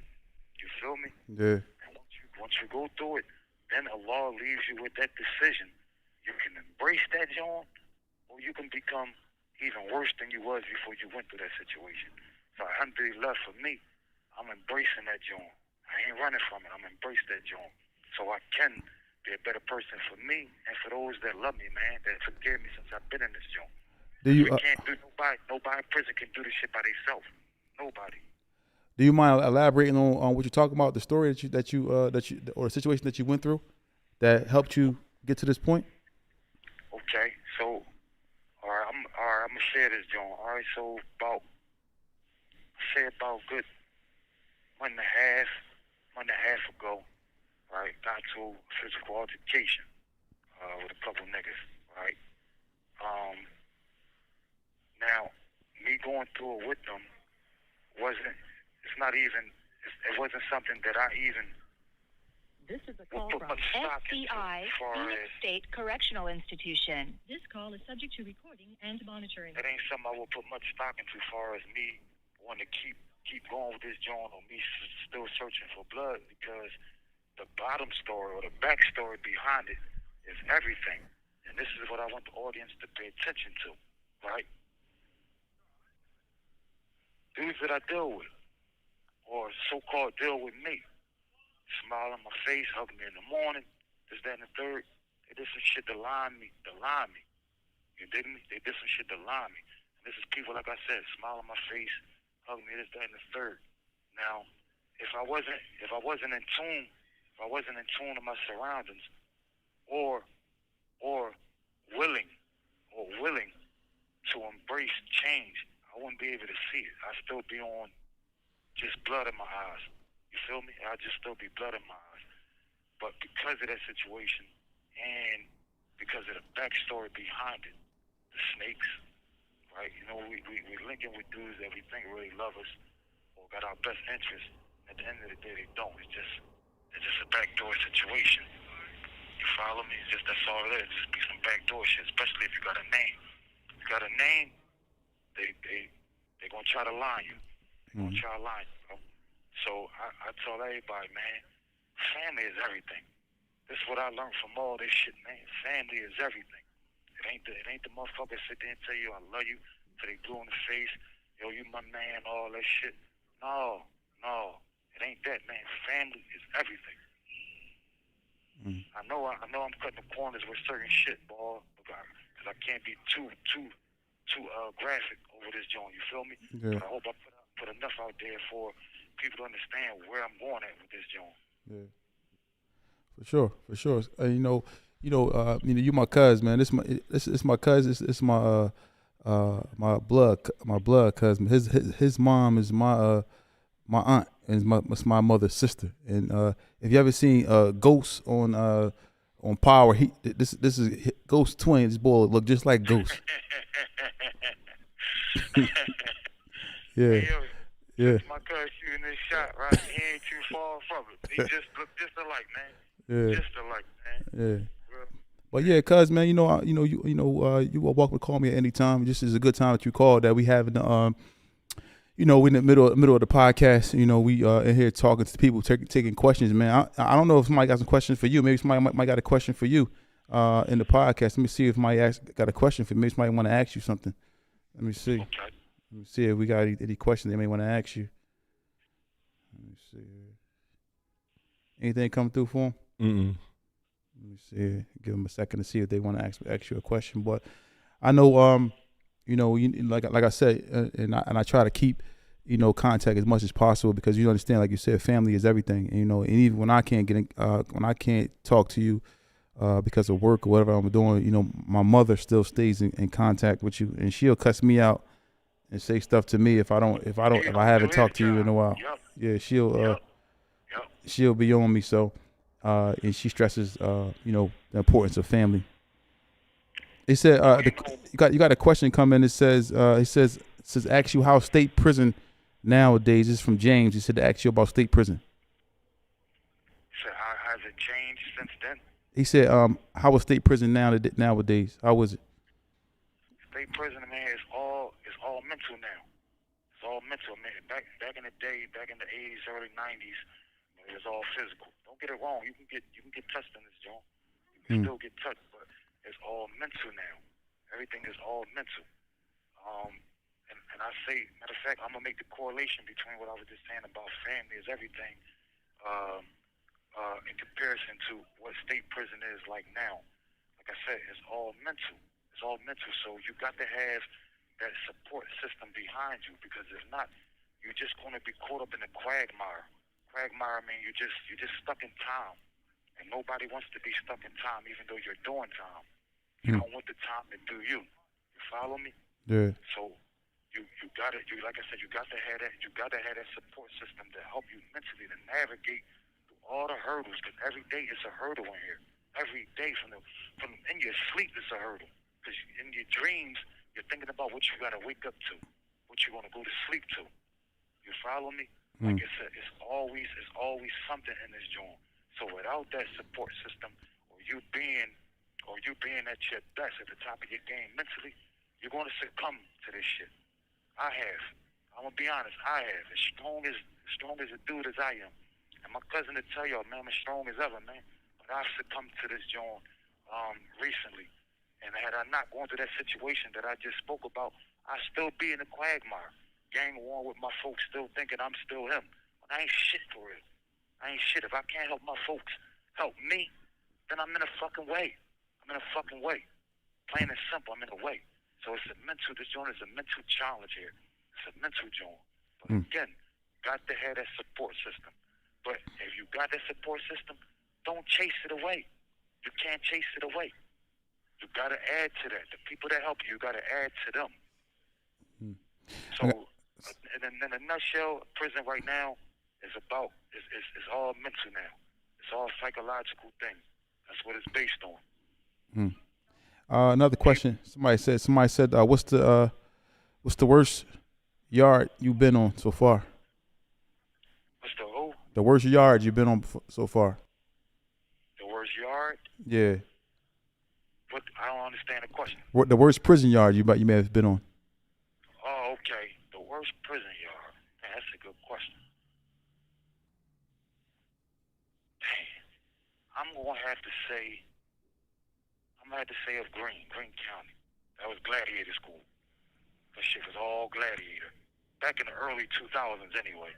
Late 90s, early 2000s. It was Gladiator School. That joint, you can lose your life in that joint. That's a fact. Yeah, that's a fact. And somebody, go ahead. You gotta be cut to go to that yard. You gotta be cut. And what prison is that again? Greene County. Greene County. Somebody said, would you rather have that lock in that sock or that knife demonstrated on you? I'm taking that lock in the sock. You rather somebody hit you with the lock in the sock over the knife? No. I'd rather get poked than knife. I'd rather get poked. Me, far as me having one that choose a joint, I'd take the lock in the sock. Me too. I'll go to war with that. Wow. That's what I think. What's the have you ever seen the lock in the sock demonstrated on somebody in there?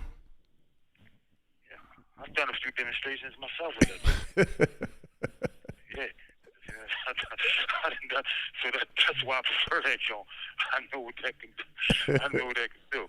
I hate to laugh about that shit, but it is what it is. Yeah, I take that. Yeah.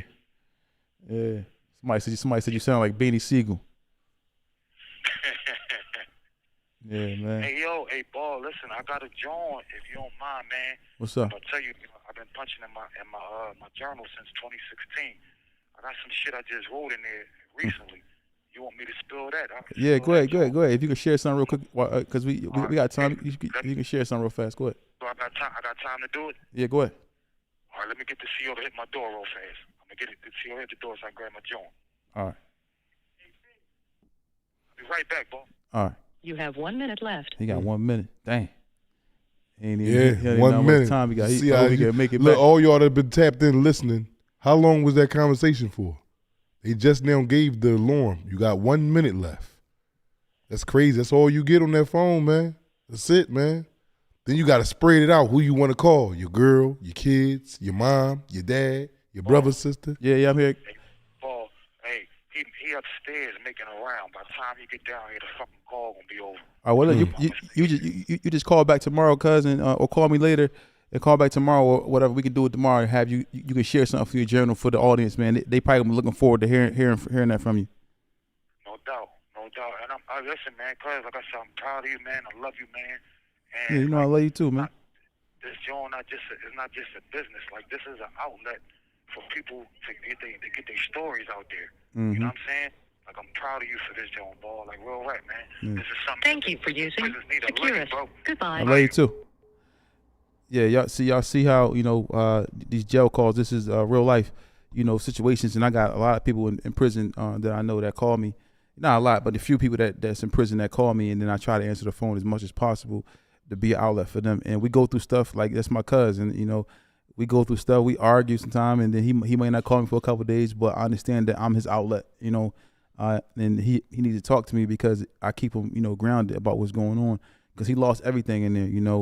He'll be able to talk about his mother being killed while he's in prison and so forth and so on, and things that he's experienced, which is my aunt. She was killed while he was in prison while he was young, and a lot of things that go on that have went on with him in his life, and ultimately, some choices, led to him being in prison. But he's honestly in prison right now for something he didn't even do.